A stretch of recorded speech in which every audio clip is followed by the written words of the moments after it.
Call the meeting to order. Can I have a mover and a seconder to open the meeting? Councillor Loftus, Councillor Lachance.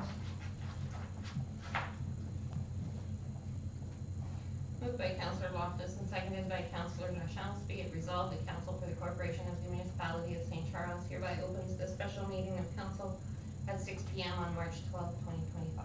All those in favor? Carried. First of all, I just want to let everybody know that Councillor Lachance sends his regrets, possibly, Councillor Potier, excusez-moi, sorry Councillor Lachance. Councillor Potier sends his regrets, potentially, he might be joining us, but he might be missing the entire meeting. Sorry about that, Councillor Lachance. I thought you were going to say I'm going to find out. We would like to begin by acknowledging that we are in Robinson-Huron Treaty Territory, and the land on which we gather is the traditional territory of the Attigameksheng Anishinaabe. We also wish to recognize our neighboring community of Doki's First Nation.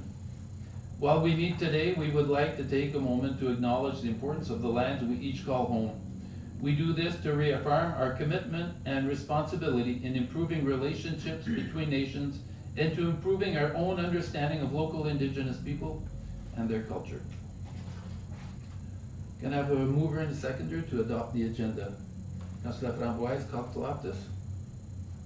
Moved by Councillor Laframboise and seconded by Councillor Loftus. Be it resolved that the agenda for the special meeting of Council held March 12, 2025 be adopted as presented. All those in favor? Carried. Disclosure of pecuniary interest. Councillor Framboise, Councillor Loftus. None, Your Worship. Councillor Lachance. None, Your Worship. And none for myself. Announcements and inquiries? None. No? None for myself. None for myself. Okay, thank you very much. We move in then to item 6.1, Financial Committee Draft Budget, prepared by Pamela. Take it away, Pam. Okay, so welcome to the 2025 draft budget presentation. As always, this is the presentation flow. So this year I've added an update for the 2024 projects. So just because a lot of the projects that we had anticipated last year weren't complete because of staffing, because of priorities of who did the budget, and the new staff members weren't necessarily the same. So just to kind of give you an overview of where we stood on the projects. And then again, we'll go into each department, and you have the line-by-line items in your binder, but in the presentation it's just the summary, and then I'll go through the different highlights for that department. Then we'll go through the capital projects and their funding sources, and then based on those funding sources, we'll do the reserve summary to tell you the in and outs based on what we were suggesting. And then again, the little pie chart that everybody likes to see where their taxes are going will be at the end, okay? So this is just the update. So these first 5 items or 6 items are just our reserve contributions. So the first column is the project. The second column is based on the 2024 budget. And then the outcome is the actuals. So we did for the reserve contributions, we did move all those amounts over. The columbarium was not completed in 2024. As you can see in your budget, it is next scheduled for 2025. The strategic plan, we started in 2024, and the remainder will be done in 2025. So we did spend $23,913.60 in 2024. The Sawmill Bay boat launch and the Nepawasi Lake boat launch, that was from the International Plowing Match donation of $20,000, and then it was later talked about focusing on getting one project done, and just getting one done, but then we had some environmental challenges that we're dealing with this year, so that was not completed in 2024. The CCTV camera footage for the sanitary and storm sewers were complete. The sanitary was over budget, the storm sewer was under budget. The Beauport guide rails was not complete, and we don't anticipate that being a project in the near future. The septic station, we applied for a grant to be able to receive septic. We were not successful with that grant, so we did not move forward with that project. The zero-turn lawnmower was purchased under budget. The Muskie Bay resurface was slightly over budget. Same with the Muskie Island Road resurface. However, the Muskie Island Road resurface, we did have to replace a culvert that wasn't originally part of, the original tender. The trenching bucket was not completed and was deemed not necessary, so, we believe that it's not going to be a future project either. The wellness center AC units, we had budgeted for 3. However, we did not complete any of them. Unfortunately, 1, probably 2 will be, apparently, I think it was this week, he came in and, defrosted one. So it will need to be, redone or put in. It is not in this budget because I was unaware of it until this week when he came in. But again, it was a reserve, funding, so we didn't spend it, so it just stayed in reserve. So if we choose to do it this year, again, it will just be coming out of reserve, so it won't affect the actual, budgetary line item for taxes. Pickleball court, we received the grant, we completed that, slightly over budget plus in kind. The contingent receive reserve, we placed the money in there, from the lawsuit fund or the cost recovery, from, previous lawsuits. The fire hall water reserve, that was not completed, we were successful with the grant and we're doing that this year, so you'll see that on, this budget. The wellness center generator, we did not complete and it was found that it was not, necessary. We were able to, we did some, I think the electrician was over here last week or the week before, and we were able to do everything and not require an upgrade of the generator. So that's not something we'll be doing in the near future either. And then we're ongoing west and east side village. So, we still have the tendering and the project management that will be happening in 2025 and potentially 2026, depending on how long the project goes on. So that was just a wrap of the, projects that we had, scheduled for 2024. Is there any questions on that before I move on? Just the Kubota brush cutter, was that purchased or it's not showing up? The brush cutter? Yeah, it was on the, project 2024. Was it the $5,000 one? Yes. Yeah, so that was taken off, during one of the revisions. Okay. So it didn't make the like final one, it was on the Okay. original, but yeah. Any other questions before I move on? I'm just wondering, Bopala guardrails, did we not purchase the guardrails for that? No, we did Island Road East 2 years ago, and it was recommended that we might wanna do, or because we did that new culvert on Beauprélant. Yes. Some people had talked about it might being a little too sharp or a Yeah. little too steep, but, it wasn't, I think K-Smart said that it wasn't really required, which is, so we're, no. So the road engineer saying it's not required? Yeah, Okay, I just wanted to make sure because, it was just because of public public, Opinion. coming of it, because it was new, and they felt it was a little sharper than they're used to, but as far as I know, nobody's really talked about it since then. So that's why it's deemed not, a project that we're gonna be doing in the near future, whether we decide later on, that's up to, operations. okay. Any other questions? Okay. No. So again, the values for property values is still frozen based on the 2016 values, so no increase in property values. With a with the growth, if we bring in 0%, it's another $42,198 in taxes due to new builds, alterations, upgrades. However, to balance the budget, we need $3,154,578, which represents an overall increase of 6.4%. And this increase is a $230,675 from 2024. However, in that 230 is that other 42, so really we're only increasing, for tax purposes, 177,000. Okay, so it's not 230 plus that 42. Okay, so this is just your tax summary based on the 6.4%, where each individual tax rate will be and where the taxes are coming from.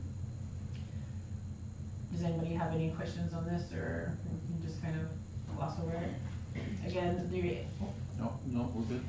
the annual tax impacts, so it's kind of just giving you kind of a guesstimate of the different, tax implications.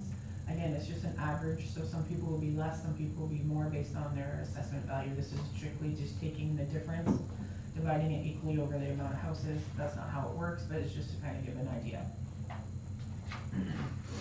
So budget summary revenues. So this is just the summary of everything that we're gonna go into in detail. Page 10 did have an error, so it is corrected in the spreadsheet, and I will give it to the clerk to update on the municipal website too, to post this. And councilors were given it to update their budget binders. So this is just a summary of everything that we're gonna go into. So this is the revenues, and then the associated expenses for each line item. So we'll get right into the divisions. So council, you'll see that there is a slight increase in total expenditures. One of the main reasons is in the strategic plan that you guys will be presented in the near future, it was recommended that potentially we do a branding relogo. So we did put $5,000 in the budget. That's not just to design it, that's to design it and change our business cards, to change our, our envelopes, whenever, like obviously we'll use what we have, and then the next order we will update the new sign in the front there, updating our logos on our vehicles, which would be a perfect time because we're getting a lot of new vehicles. So if we do decide to change the logo, we can put the new decal on rather than putting the old one on, scraping it off and putting on a new one. So that $5,000 is to help cover that. And then also, you'll see in the admin, in the line by line, we had for computer software, I think it was just over $33,000 of computer software. And I decided to break it down a little bit more so that we actually seen where it went. So the eScribe software that we use for council meetings, I moved into council. And then when you look into the admin, the 33 is broken out 15,000 into just general computer software, so our Microsoft, our emails, all that kind of stuff. 10,000 was for our computer accounting software, so that's a new line item, but it's taken out of that 33. And then we added, I think, 65 for the eScribe. So the 65 plus the 15 plus the 10 equals what we had, a little less than what we had last year. So I'm just breaking it out a little bit more. So it's not a new item overall on the budget, however, it has increased the council department and reduced the admin department. For conferences, I do have the mayor going to 2 conferences, Councilor LaChance going to 1 conference, and Councilor Pache going to 1. If that changes, that could change the budget slightly, or if another councilor would like to take place for another person, but that's what I have for that. Other than that, there's not much for council. Any questions about council? I don't. I'm not going to fund them anymore. Okay. I would just like to mention that, you know, I know it's important for the mayor to go, but some of these conferences, you can review what is being said at the conferences. You can go online and, you know, you learn all about them. And I think that when you're looking at a budget, you've got to look at the expense of sending somebody. So unless it's really viable in their role, you know, to me, I know that the mayor it's very important for you to be associated with other municipalities and, you know, meet other mayors and premiers and stuff like that. But for council, if we can cut back a little bit, I think it would help the budget to bring it down just a little bit. Well, as I also wanted, if there's a councillor that feels that he has interest or with a certain association or conference that he believes he wanted to go, that's why we had a short discussion.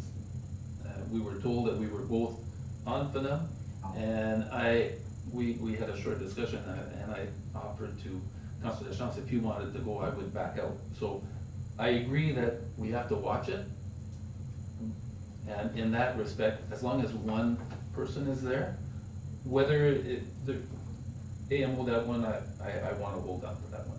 Yeah. But for the other ones, if somebody has a particular interest, I wanna give everybody the opportunity. But, Councilor Deschamps, because it's the week, right, that's why. Well, I just don't, with the work schedule and they're busy, this time of year, in spring, everyone wants everything done, so. Yeah. Hit the ground running. Alright, so, but I agree, we gotta watch it. It's not a free-for-all, and it's not, you don't wanna be going on, taxpayers' rate to try and just go take a vacation, that's not the intention. Thank you very much, keep going. Okay, so administration, so again, some of the key highlights, we don't have the assistant to department head, in this budget. The maintenance manager software, we had budgeted $20,000, this was the work order system, that we discussed, and the director of operations, when she came aboard, asked council to switch it to a GPS, program, which council agreed, which was installed in 2024, however, we still would like the work order system to digitize everything and have an efficient workflow. So it's in there again, so it actually will be for the maintenance manager software. And again, this software is to standardize inspections, standardize maintenance stuff, so that way we have a checklist for not only vehicle maintenances, but like playground checks, arena checks, ice checks, so that everything is digital. And then, we can, make it streamlined, and then we have that data easily available. We're not flipping through pages and trying to add a bunch of things together. Implement a new digital payroll input and tracking system. So right now, all our timesheets are entered in or prepared manually through the computer. So you enter your time, print it off, give it to your department head who signs off, and then it is manually entered into the system again through the Treasury Department. So we're looking at digitizing that, reducing errors, being more accountable. Sometimes it's hard to remember what you did a week ago, so you may be guessing, oh, I remember I did this, but maybe you did put a little bit too much time or a little less time, so we're not potentially getting accurate data. Did it really take 4 hours to do project A, or did it actually take 5 hours, whatever. So digitizing that, so we do have, I think $3,000 into a program for that, and it's kind of like a clock in, clock out. So when you start your new job, you clock in, when you're done, you clock out. It also has a GPS location so that we can make sure that where people say they are, you're not clocking in on the way to work, saying, oh, I'm late, I'm clocking in. So it has some accountability there too. So that is in there. As for the conferences for staff, CIO plans on attending the AMO. The clerk is not going to AMCTO this year. That is the clerk's conference. And the treasurer won the MFOA registration fee, so the MFOA conference is a lot cheaper this year. However, next year, unless I win again, the price will go up, so you'll see a kind of a decrease in the conferences for administration. Again, talking about the software being broken out, you'll see that that 33,000 was broken out to the 15,000, 10,000, and then the 6,500 for council. The helipad agreement was increased, so we used to have it at 3,500. They reached out and agreed that prices increased, and without prompting gave us more money, so it's kind of an in and out. You'll see the revenues increased, but the associated expense also increased. As previously discussed, $20,000 is going to be placed into contingent receipt reserve to offset the increase in OPP fees expected, because we did have that big OPP fee increase. We did receive more UMP this year to kind of combat that, but there is no guarantee that that UMP will remain. It may be just a one-time thing. So council had agreed to place $20,000 in, so that next year we could potentially take it out to kind of ease the burden on the taxpayers, so we're not having that staggered tax increase. The building maintenance, you'll see there's a big increase, so we are asking to create an office space for the Director of Operations and for the CBO. So where the Director of Operations is currently outside the Treasurer's office, we wanna close that off and make an office kind of where her desk is right now, just create walls around that. And then for the CBO, in between the the CAO and clerk's office where the printer is, putting a wall there, so that would have a space for her, so that she can, have conversations with residents, cause right now, she either comes into council's office, the mayor's office, or if any department head is away when she's meeting residents to talk about building permits. Because we do have Service Ontario and constant people here, it is quite loud in the general opening, so she can't have, conversations. And the same thing for the Director of Operations. Because our plan is to have an open concept at the front now that the administration is separated from Service Ontario. And for safety concerns, so that we can all see the front. And then once that's all removed, people will have direct view of the Director of Operations, who may not necessarily be able to talk to residents, but is in the office. However, if they see them there, they will think that they can talk to them and talk over. So it happens now, they'll come there, they'll see Michelle, and they will complain about their garbage or whatever, but Michelle may be busy, doing something else to book time. So that's, and then again, she needs her space to have, private meetings or conversations, and be able to close her door when she needs, time to think. Installing cameras in public spaces. A couple council meetings ago, it was discussed that we should have cameras where public is available. So there's some funding in there. That's also part of the increase of the building maintenance. The SEAT program is ending March 31st. However, this grant is delayed. So you do it and then you receive funding. So that's why it's still high this year. Even though the program is ending at the beginning of the year, we're still gonna be delayed. So I think we've only received 2 of the 4 payments that we get, so that's why it's still kind of high. Phase 3 of the asset management consulting, we agreed to put that in the budget. It was 35,000 in council, agreed 25,000 in 2024, and 10,000 in 2025. Again, that's gonna be funded through OSIF. Okay. OPB board, this is a brand new board that we are required to have. So we have board members and there's fees associated to this board, so our cost to that is roughly $8,000, so that's a new fee on our budget. And then speaking of boards, because a lot of people, residents come and complain that they don't receive any services. You know, if they don't use the arena or don't use the community center or don't have, knock on fire, they don't have a fire. So we constantly have to explain some of the fees that we have to pay that they are welcome to, or that's part of it, that they may not necessarily be. So I think it was just important to highlight that of our board fees. So 2024, $920,183 per board fee. So these have nothing to do with us, there's no control. This is OPP, this is DSAB, this is planning board, this is health unit, and MPAC. So there's really nothing that we do, we can't control their spending. It's essentially pushed down on us. In 2025, that rose up to $964,611. And then the percentages that I have there are the percentage of the operating budget. So almost 19% of last year's budget went to board fees, and 19.62% of this year's operating budget goes to these board fees. So that increase of 44,000 represents a 1.5% increase on our total budget. That's our 1.5% of our tax rate is based on those board fees, okay? So I just that's something that was important to highlight. These 2 items are new to the presentation that I gave to council. When I presented to staff and department heads, this was something that we thought was important to offer, so I figured that out and put that on. So again, I'll send this out to council with some updated, because there's a few slides that have been updated. And then again, we can post that on the municipal website to update everybody. So any questions about administration?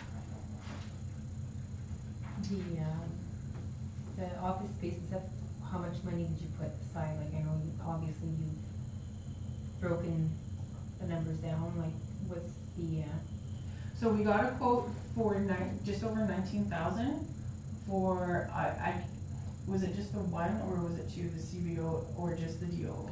It was for both. And then we had the normal wear and tear, like we would have to buy a couple, we have blinds and some stuff, and then the cameras of 5,000. So it was 5,000 for cameras, 5,000 for just regular computer chairs, or there's nothing really major planned. And then 20,000 for the creation of offices. Just to note that we're still waiting for 2 other quotes. Hopefully one will be much lower than the actual quoted price. And, So we've gotten 2 quotes, one was just over 19, one was exactly 19, and we're receiving 2 others, so we figured 20 was worst case scenario. okay. And then another 5,000 for furniture, you said?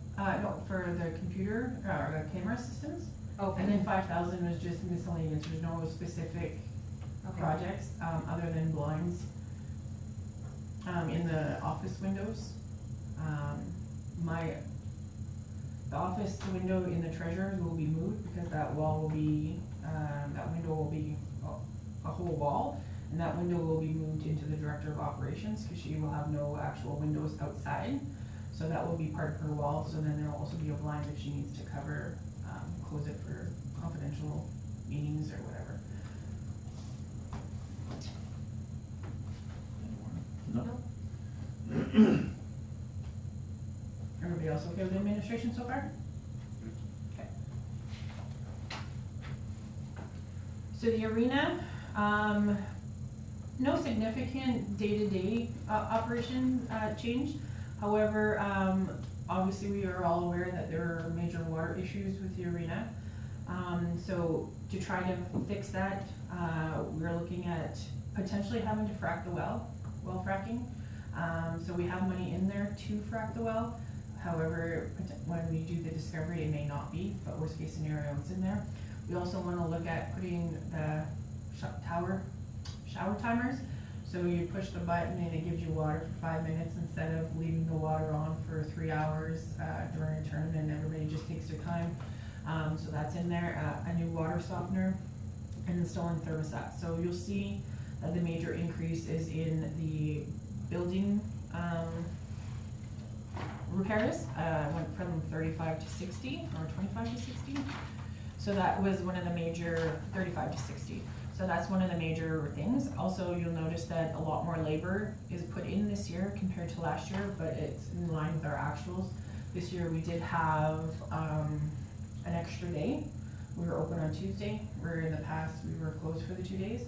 So we're now operating at 6 days, so we bring in a part-time person for that day. So that's why some of our actuals are higher. So other than that, there's not much change in the arena. Again, we had a full year's worth of rent, so I don't anticipate many changes. We did have a couple new renters on Tuesdays, but everybody else is kind of similar. So no major increases in rent expected, or rent revenue expected. Any questions on arena? Just the one comment, I know a few years back we were trying to get to like a 20% cost recovery.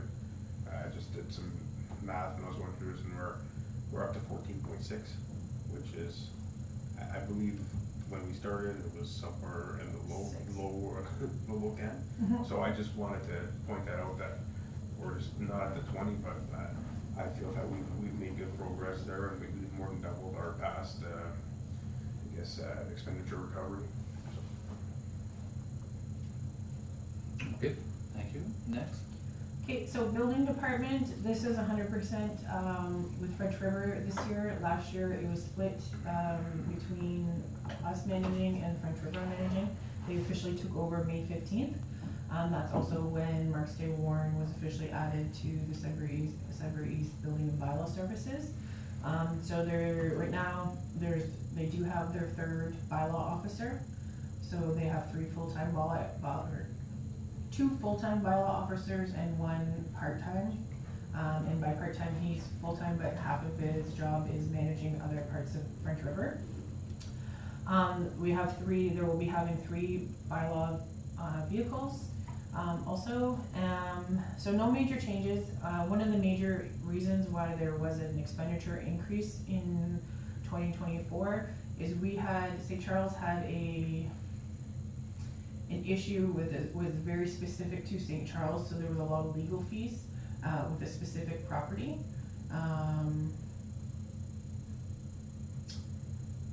I'm not sure if you guys are aware of it. I don't think I can say it, but there's one property that we required a lot of legal fees to learn how to deal with.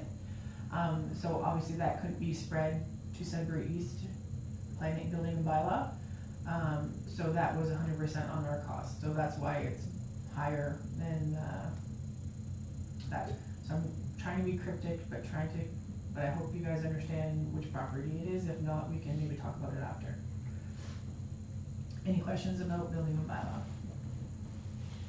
Oh, the other thing I wanted to point out, although we did pass our tractor, I don't know if I keep calling it tractor trailer, travel trailer and short-term rental bylaws, 2024 was like an educational year. 2025, I've been told that this is a year that they're focusing on actually implementing it. So far we do have one short-term rental applicant. I believe there's a few more that are in the works. So this is the year that bylaw will actually be enforcing on those 2 bylaws. Okay. Cemetery, again, no major increases. It's kind of hard to budget for this one. We did have a lot of money relative to the cemetery budget put aside to fix the cemetery building. Those renovations were done. Again, it was just like eavesdrop. It was like a superficial outside stuff. However, this year we would like to put the rain guards, I think that's what they're called. The snow guards on top of the roof so that it prevents because we just installed the eavesdrop, so we don't want all the snow coming down and ripping off the eavesdrop. So we do still have a little bit of money in that building budget for that. Since the ground penetration and all that was done in the 2024 and the location is done, we're going to be putting out the tender for the columbarium, so that will be happening this year. And then again, we added an accident cost line item to fix any damage that we may do to headstones or errors that we have done. Going around with lawnmower may knock a few headstones, might have to correct them, knock them over. It'll be at our cost if we end up doing damage. So we just have a little amount there to kind of cover that if need be. Any questions about cemetery? Okay. Community center, again, no major changes. I'm not expecting many revenue increases in revenue. We have our typical couple banquets a year and then a couple other daily rentals, so nothing major. The one item that you'll see is last year we received a donation from the Lions Den to purchase tables. So we had budgeted for that. However, they later came in and said, could you buy some more for Mark's Day Warren? So we purchased those and then billed Mark's Day Warren, and then Mark's Day Warren paid Mark's Day Warren. The Lions Club paid Mark's Day Warren for that cost. So even though we budgeted 33, we spent 49 because we bought those extra ones. But you'll see the associated revenue in the top matches the 49, so it was at no cost to us. So that's pretty much what one of the major differences is in the community centers, because we don't have that those expenses anymore. And then as you can see in our our actuals, we did spend a lot of money in building maintenance because we did have water issues there too. Putting in the UV filter that Council had approved last year. So pretty much that's the only really major difference. Any questions on that one? And again, we decreased the cost this year. So any questions on community center? No questions. Fitness center, we did well. Again, we exceeded our expectations, so, we're really hoping that we get that again this year. Coming, as people come and use it, obviously there's more wear and tear on the equipment. So there's gonna be more repairs that are needed. Last year we had a few repairs. We've been very good at not needing to repair, a few things. But, so we increased the budget for the maintenance. So we do have somebody that comes in every year and does a check biannually to just service the equipment and, give us, notes on things that we need to be replaced. And then this year, we asked for a storage cabinet to free up the shower stall in the men's washroom. Right now, one of the shower, one of the showers in the men's room, we used to supply our cleaning supplies. We asked for a cabinet so that we can remove it and have access to both showers now. So there is an increase in the fitness center for that cabinet. And then the other thing that we need to start looking at is some of that equipment is getting older and it is being well used and people are enjoying it. So we're gonna have to start replacing some of the older equipment in there. So we should start thinking about that and potentially taking any profit we have from this and putting it into a reserve to start thinking about that, and maybe once every year, 1 year, buy a piece of equipment so that we're not 40,000 and then nothing for 20 years and then 40,000. So that's just something that we can think about. Any questions about fitness center? So you haven't implemented that No. reserve? No, not this year, but you're saying next year would be good enough to start that, or should we start buying new? Unfortunately, I haven't been to the gym, so I'm not sure the state of its. There's nothing like, as far as I know, that's like very grossly underaged or not working. But if we want to keep promoting this and having a good facility, because a lot of people do come in and are very surprised at the quality of our gym. So that's why I think we've gotten such a high Participation. Yeah. So we want to keep that going because, again, as you can see, we actually do make money on this program, so it's something that we want to continue. So it's something we should reinvest in because we do make money on it. So we start next year reinvesting, is that what I heard? Yeah, so this year, one of my plans, one of my priorities for this year is redoing the reserve bylaw. So again, to combine that asset management plan and get kind of rid of, the 20 reserves that we have. And then that would be something that we would focus into. And then the problems sometimes with the fitness center, in our asset management plan, because like one piece of equipment typically isn't $5,000, they're slightly less. They might not make the asset management plan, so we may not be saving for them. Oh, Do you know what I mean? yeah. Just mad for the equipment, right now, the only thing I know is that one of the treadmills is close to needing to be replaced. So we're with the next visit, he was going to be able to tell me if it's gonna be within the year or beyond. But we're still waiting for that next visit. A lot of the equipment is bearing, so he can actually fix and maintain most of the equipment. That particular equipment is made for like good bike gyms, where they're constantly used a good 12 hours a day. So they're high quality, and that's why they're lasting so long, because of the high quality and relatively low usage relative to a good life center. Yeah. All right, thank you. Fire department, so the mandate for the fire department is up to 20 volunteers. So what we've done is we've budgeted 75% of that allowance. So we know not every volunteer is gonna show up to every fire call or every training session. So to kind of, instead of fully funding 20 people, we did 75%, which is a pretty good average. We removed, they used to have weekly meetings every Tuesday, and then they would have a longer training, by meeting I mean training. And then they would have a longer training on Saturdays once a month. However, that Saturday has been removed and they only have their the weekly training. So we were able to reduce it slightly for that. And then you'll see in the bunker gear, or not the bunker gear, the protective equipment or firefighting equipment has increased significantly. But it's because that $11,750 for the washer dryer, was added in there. So that's a one-time expenditure that we received a grant from. And the grant is $8,230. So we don't have to send out our bunker gear to be washed, and it should be washed after every fire because you have carcinogens and all that kind of stuff on the bunker gear. So we got this grant, and this is what most municipalities, the 3 neighboring municipalities are all purchasing this piece of equipment. So that is why there's a big increase in the firefighting equipment budget. And then obviously the new pumper truck loan and interest payment is added this year. So that was one of the major increases also. You can see the revenue, there was a big increase. Unfortunately, we've had quite a few fires this first quarter, and we have been billing back because there have been substantial fires. Some buildings or outside auxiliary buildings have been completely lost, so they're going through insurance, so we have been billing back. So that's why we've increased the actuals, and then we also, for the budget for revenue, and also the grant that we're receiving is in that revenue too, so that's why there's a big increase in revenue.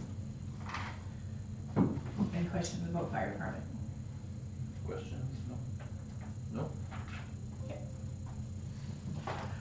Okay, landfill. So you will see that there's a significant increase in landfill expenditures. First thing that we'll go through is the wood chipping is something that we added last year. We were slightly over budget because we had kind of a stockpile and we did it at the end of the year. So it was over budget. This is something that the Director of Operations would like to do on an annual basis. So it's still in there, but it's slightly lower because we will only have 1 year's worth of wood to chip, and again, we'll be using that as cover. One of the big increases that you'll see is the $65,000 to, I forget what I called it, to new landfill site construction. As council is aware, and we had Pinchin come in and do the site survey, and Director of Operations asked the last council meeting to get an extra $5,000 to do the survey to make sure that we're actually using the cell where we're supposed to be. For the last 10 years, we might have to move slightly over, which means that we will have to construct roads and areas to get to the proper part of the cell where we should actually be dumping. So there's a reconstruction potentially that it may be needed. So that's what that 65,000 is. It may be less than that depending on what the survey comes out with. It may potentially be more if we're like really off. So that's what that increase is for. So other than that, there's not really much difference. Any questions on landfill? I just wanna, did we check the price of the wood chipper compared to renting it? We don't have the qualifications to do that. Okay. It's quite a heavy piece of equipment and there's a lot of standards that come with it. Okay. We also require a specific allocation under a certificate of approval to do Okay, that. I was just, okay, I think we did talk about it, but I wasn't sure whether we discussed whether it would be feasible for us to purchase one or Yeah. just to have it rented. It's the Last one that can year- run a couch there. Yeah, last year we had discussed it, and I showed pictures. It wasn't like a wood chipper where you throw in Yeah. the branch. It was like a huge, massive piece of equipment where you drop the truck, you take the crane, and you drop the couch, and it eats it up in like seconds. Okay, Like, it's not something that we can afford, definitely not. okay, okay. Yeah, I have a question. So the cell that we're actually, has been closed, is that, are we moved to the, So we're currently pushing waste off of the closed cell. So it's capped and we have waste against it, which is, it looks like the plan was to move over towards where the second cell was to be developed.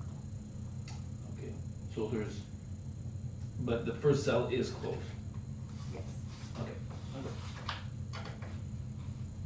I'm good. Okay, library, it looks like there's a small increase, here. There are a few things last year.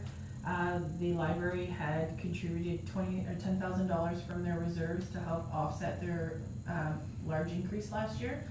So there's no contribution to reserve, so even though it does look like there's a slight increase, we did not receive that $10,000. And then I added a couple slides onto this one, just because the library has been, I won't even say slowly increasing, significantly increasing over years. So here is the library's budget for the last 7 years that you can see. So the first line is the library revenue. So this is revenue that the library brings in. This is through grants. So they receive 3 different grants for internet. They also have their summer student grant they apply for, that's in there. And then they also receive the Ontario OLS, what's Ontario Library Services grant. So the majority of that library revenue is grant. The rest of it is late fees, photocopying, you know, a couple $1,000 maybe. The second one is the municipal contributions. So this is the actual money that we give to the library to fund the gap of their expenditures and their revenue. And then the third line item is the library actual expenses, okay? So as you can see, there is quite a big increase over that time period.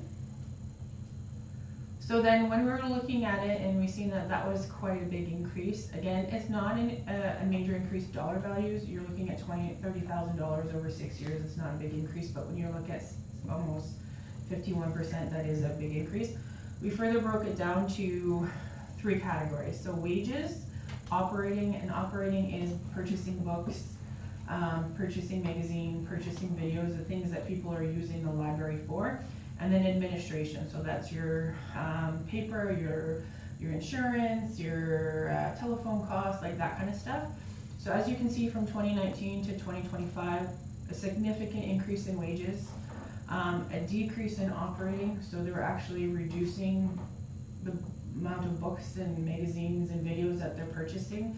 And then administration is a moderate increase over 6 years. If you're looking at 2% per year, that's on par.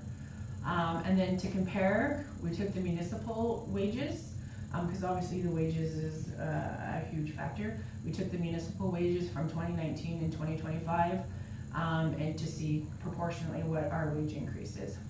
So of note, 2019, we did have 2 staff members more than we currently do in 2025. So the 2019 numbers were adjusted to remove those 2 staff members, okay?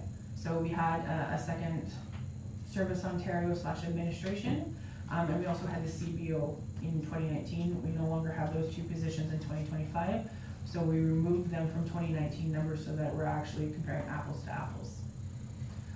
So again, we don't control what the library does with their money, however, we do control how much we give to the library.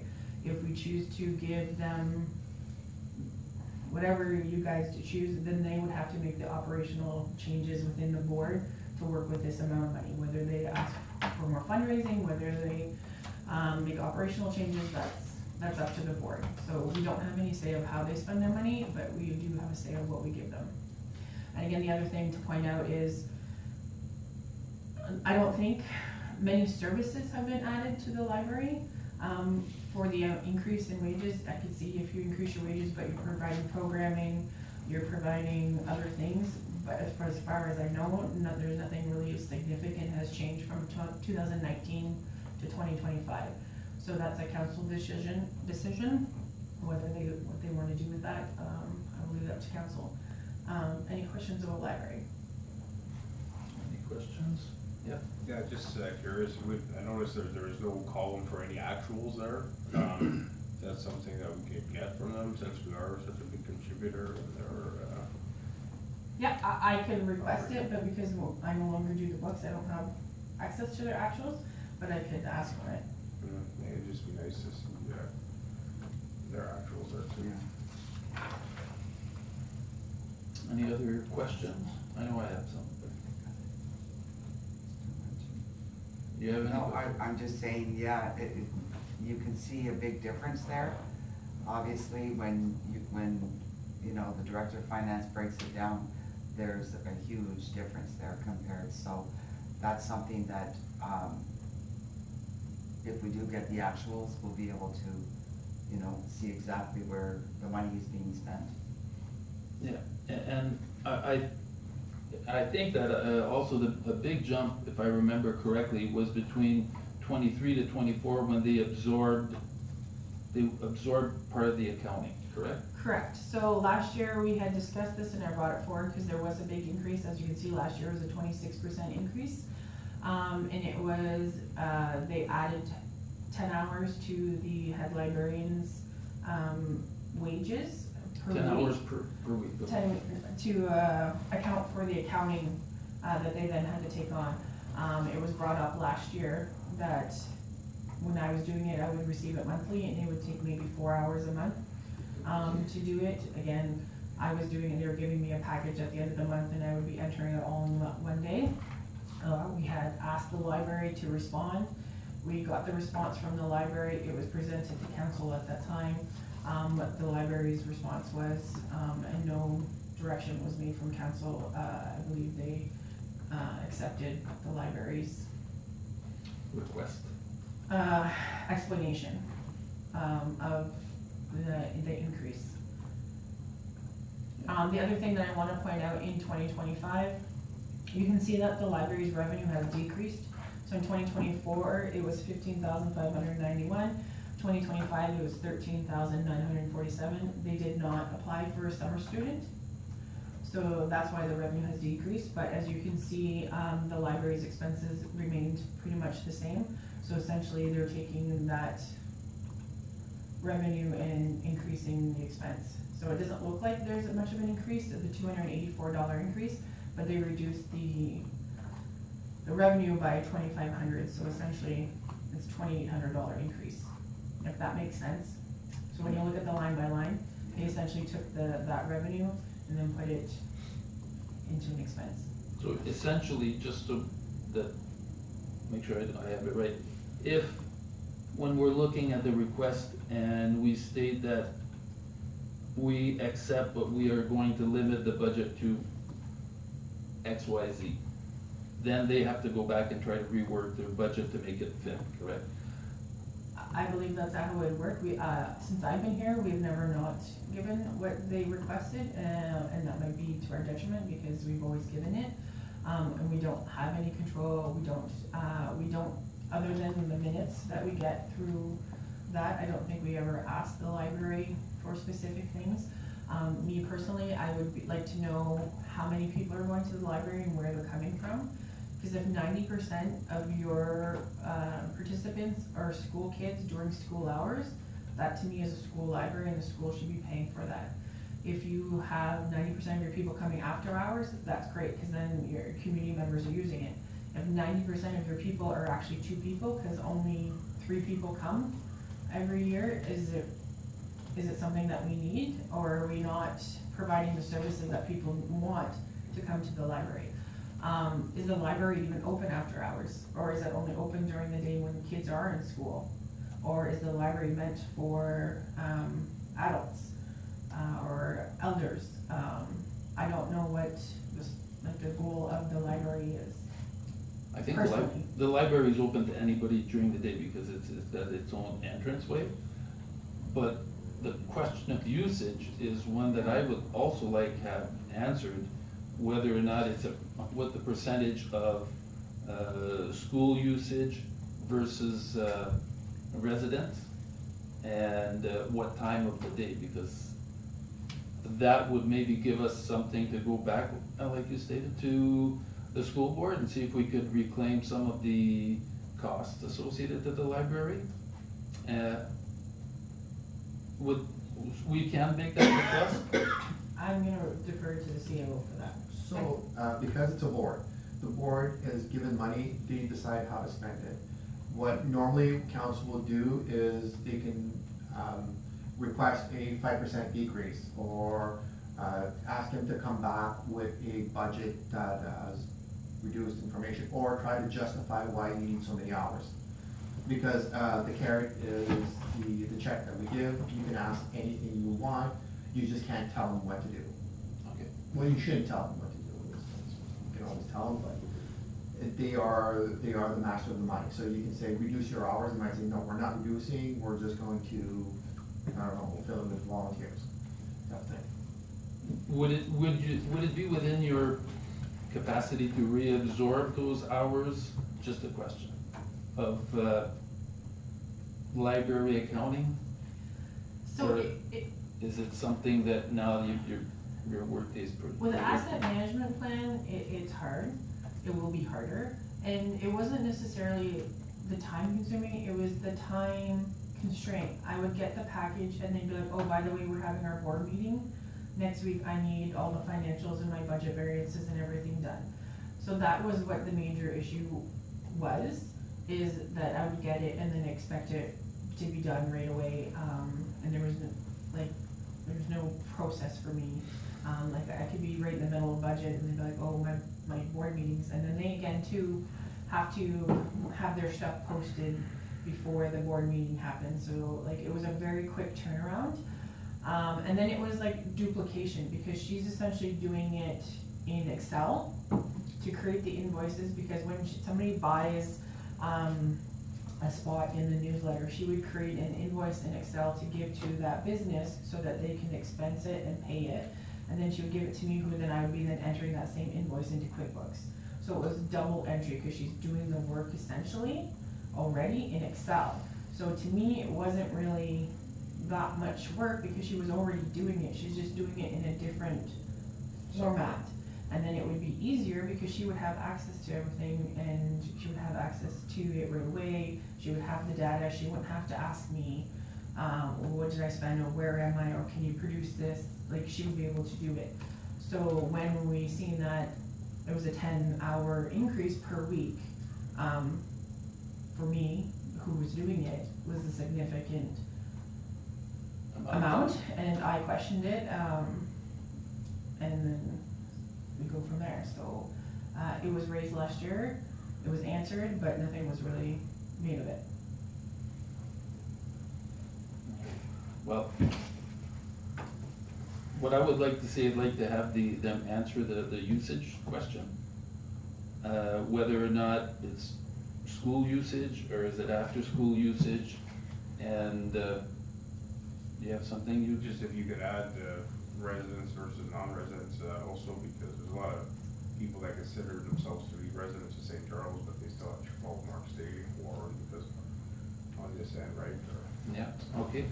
just another, because they have a library too, right? So And the only question, I'm looking at what we've just found out, is questioning the addition of 10 hours per week for accounting. When before it was handled by, how many hours per month? Four. Four. On a busy month, like they don't have that many transactions, they have So, their newsletter, which they would maybe have 10, 15 people at the most that advertise in it. Their bank rec, they have maybe 15, 20 transactions per thing, and then they purchase most of their Visa. So we'd have a Visa statement, and then I would have their bi-weekly payroll, which is only 2 people, and which we would process at the same time as we do ours. yeah, this is gonna be Counselor Loftus, I guess through you. You're on the board for library. As far as library cards go, are they just issued to residents of St. Charles, or do they issue them to residents of Marcia Warren and such too? I'm not quite sure. I believe that most of the cards issued are for, the kids come up, the children from St. Charles Borromée. They each have a day where they come up. I think Wednesday's a pretty day, because there's pretty busy day, because there's 2 classes that do come up to do have a story time. And then there's another one that comes on Thursday. But that's something that I can find out, or Pam I can. just didn't know if you knew sort of. No, but like, I know that library cards, they're issued, but I'm not, what I'm looking at right here is that if you look at the 2023 and 2025, like our revenue, they're only calculating a 13,000 for revenue, so a decrease in revenue, but they're asking for an increase. Yeah, so again, like you can see, it's only $284 that they're asking for an increase, but because they have less revenue, they're taking that lost revenue and adding the expense, so it's not really 284, it's 284 plus the loss of the grant. So essentially, if we did have the grant, obviously you would have associated student expense. So they've taken that student expense and broken it down further in their budget. So they haven't, it was like removed it, not hiring, so we don't have it, so they really did.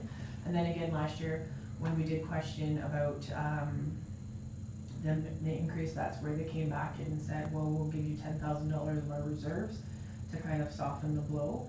But as you can see, it doesn't go back, and then we now have this spike, so it's not really 284, it's 10,284, because we no longer have that $10,000 revenue either. But the increase, like from 23 to 24 is like, you're looking at 12.5%. Like that was a big jump. And that was because of her taking over the books. I think 2023 was the first year, yes. hourly rate too, didn't she get a raise? Yeah. Big raise by? Their board policy, they approved 3 years, and they got a raise plus cost of living every year. So they didn't just get a cost of living, there was a set increase plus cost of living for both. So they're significantly going higher than the rest of us. Mm. And then by rest of us, I mean like the majority of, not just municipal, but the rest of the, working class, usually you get cost of living increase, they're getting both. Okay. But they also don't have benefits either. Correct, they do not have benefits. Or they do not participate in OMERS either. Yeah. And I believe that was one of the things that, the board had come back with, that it was kind of over to compensate for that. They're open 5 days a week? To be honest, I have no idea what their Yeah. operating hours are. I think even myself, when I was looking at the budget and, you know, maybe they need to look at compressing their hours, like, you I'm know, just curious on Saturdays if they're still open, like how many, they're supposed to be open 9 to 1, I believe, on Saturdays.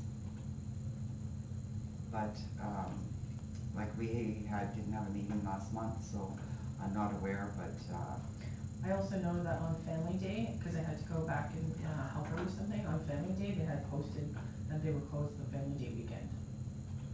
So to me, if you're offering services, it's meant to like give things for people to do, closing on times, and I believe they're closed for Christmas too, I think they're closed for the 2 weeks for Christmas. yeah. Like that's when the kids are off, and again, if the library isn't meant for kids, that's fine, if it's meant for seniors, who are available during the day, that's when they go, but if it's meant for kids and you're only open during school hours, So if you want the hours pulled up off of online, there's Monday 9 to 1, Tuesday 9 to 1, Wednesday 9 to 5, Thursday 9 to 5, Friday 9 to 1, Saturday 11 to 2, Sunday closed. So that's our hours. Okay. Which doesn't leave too many hours in there for residents. Till they close at 5, right? If you- After hours, yeah, there's no Yeah. after. after hours, yeah? I wouldn't consider Saturday. that after hour use. So any other comments or requests of information for yourself? No, I like your request of just maybe getting a little bit more data Yeah. before I, And I'd like justification in some way why a job or something that was, and I have to say you are proficient, so something that was handled within a 4 hour per month is stretched out to so many hours. Because that is, in my mind, even if the person is not proficient, as you are, that's very excessive. And I'm wondering if we could ask how many hours are dedicated to accounting. Is that something within our realm of possibilities, or? As you hold the carrot, proverbial carrot, is that you can ask for anything. They should be able to justify to you why the money is required. Okay. but I'm even, oh, sorry. Yes, no? But I'm even looking in the budget for their wages, their increase is 5%. So the assistant and the CEO is getting 5%. And if you look around based on what we give our employees, like it's 2%, you know? So to me, I'm just wondering, Yeah. you know, And it's two full-time staff? no, it's one part-time. There's one part-time, I think she does 12.5 hours. But you do the math, they're only open 31 hours a week, I was I know. gonna just say that, yeah. public, so. But that's what I'm saying, so if you look at, I think it's 10.5 hours for the assistant, and then it's 20 hours, or it should be 20. They have that much of a salary base? Yeah.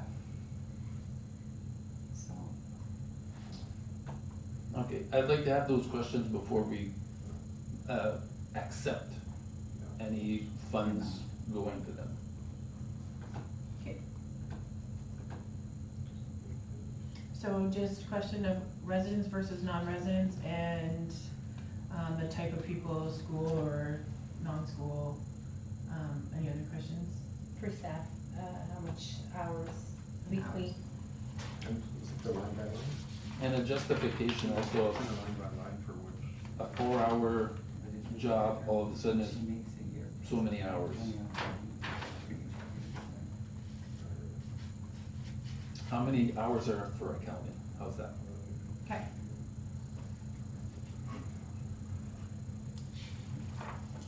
Okay, any other questions for library?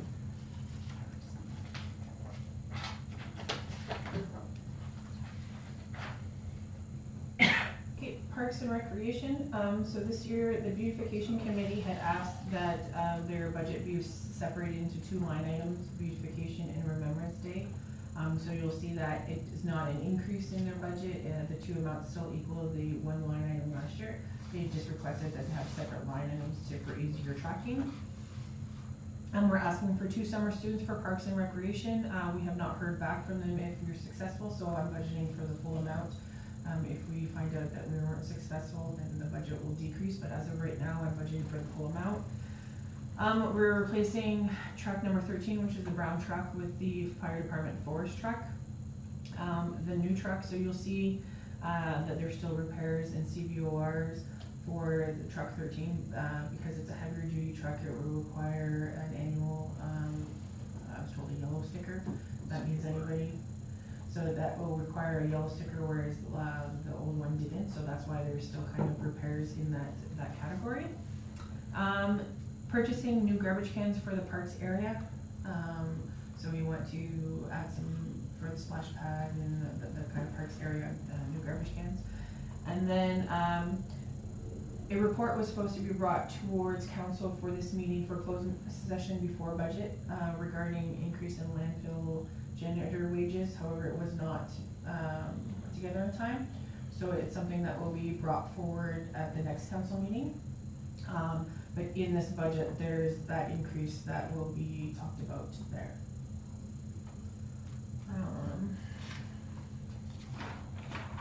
Any questions about Parks and Recreation? Yes, Mr. Jones. I had a question here, so if you don't, 3rd line item down on wages, 2023 budgeted 3,000, actual 23,500, 2024 budgeted 2,300, actual 18,000, and here we're drafting and we're looking for $2,300. If the actuals have been surpassing the budgeted amount by so much the last 2 years, is there a reason why we're still budgeting so low for the wages there? So the wages category, cause it's just a percentage that we kind of guessed. So all of the wages for everybody is in the budget, it's just the breakdown. However, this parks, line item is for when they're not doing a specific thing. So like if, like Rick, he doesn't really have a home base, like a department, and the facilities person doesn't have a home base other than the arena, like in the summer months. So all the odds or vacation or sick time gets plunked in that parks. I don't know if that's a good place to park. Like, it just doesn't, look good on the Parks and Rec, right off the hop. Like, I know it's the way you're wording it, it sounds like that overhead would be a burden to any place that any budget you put it in, but to me, that's more of that would still be more of a admin kind of burden than it would be a park and rec burden. Well, it's not really an admin burden, cause it's the Parks and Rec staff, it's just, it's not attributed to specific classes that I can, so we can create more classes, so that when they're working on putting up Christmas lights, and then that's not a parks, but like, I don't have a Christmas lights category. Oh, well, I understand. So like it kinda goes into that slush parks recreation, I don't have a garbage can cleanup kind of thing, so that's kind of what that is. So it could we, like, I understand, it's a slush even, we're still budgeting like at less than, And the you know, yeah, you know, way less than what the actuals are coming on, so I don't know if we could still at least raise the amount, so it's a bit closer. Yeah, like, so- this shows less of a shortfall there. Yeah, we can definitely raise it, and then I'll just remove it from other line items, cause again, it's all, like, I'm still doing 100%, it's just the breakdown, so if I wanna increase that to, let's say 20, I would have to remove the extra 18,000 from other line items Yeah. to make it a little bit more representative. Because I know your difference in your change percentage, you're calculating off 2024 draft budget to 2025 draft, and you're not including the actuals, but if you're using the actuals to calculate, the numbers would be very bad.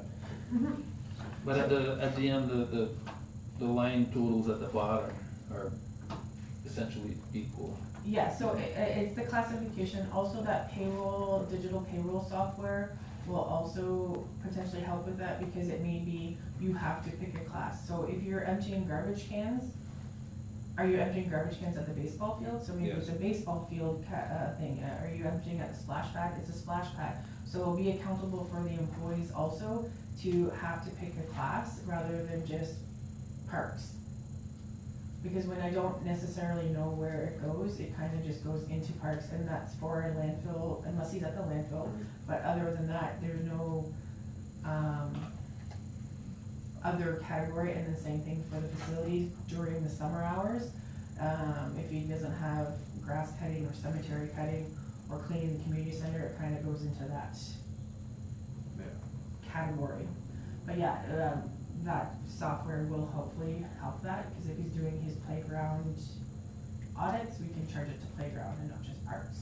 And just because we got, like, he's kind of not classified as a Parks and Rec employee, right? He's kind of, more of the cleaner slash. Correct, he's a So that's laborer, why I landfill just feel janitor. like it's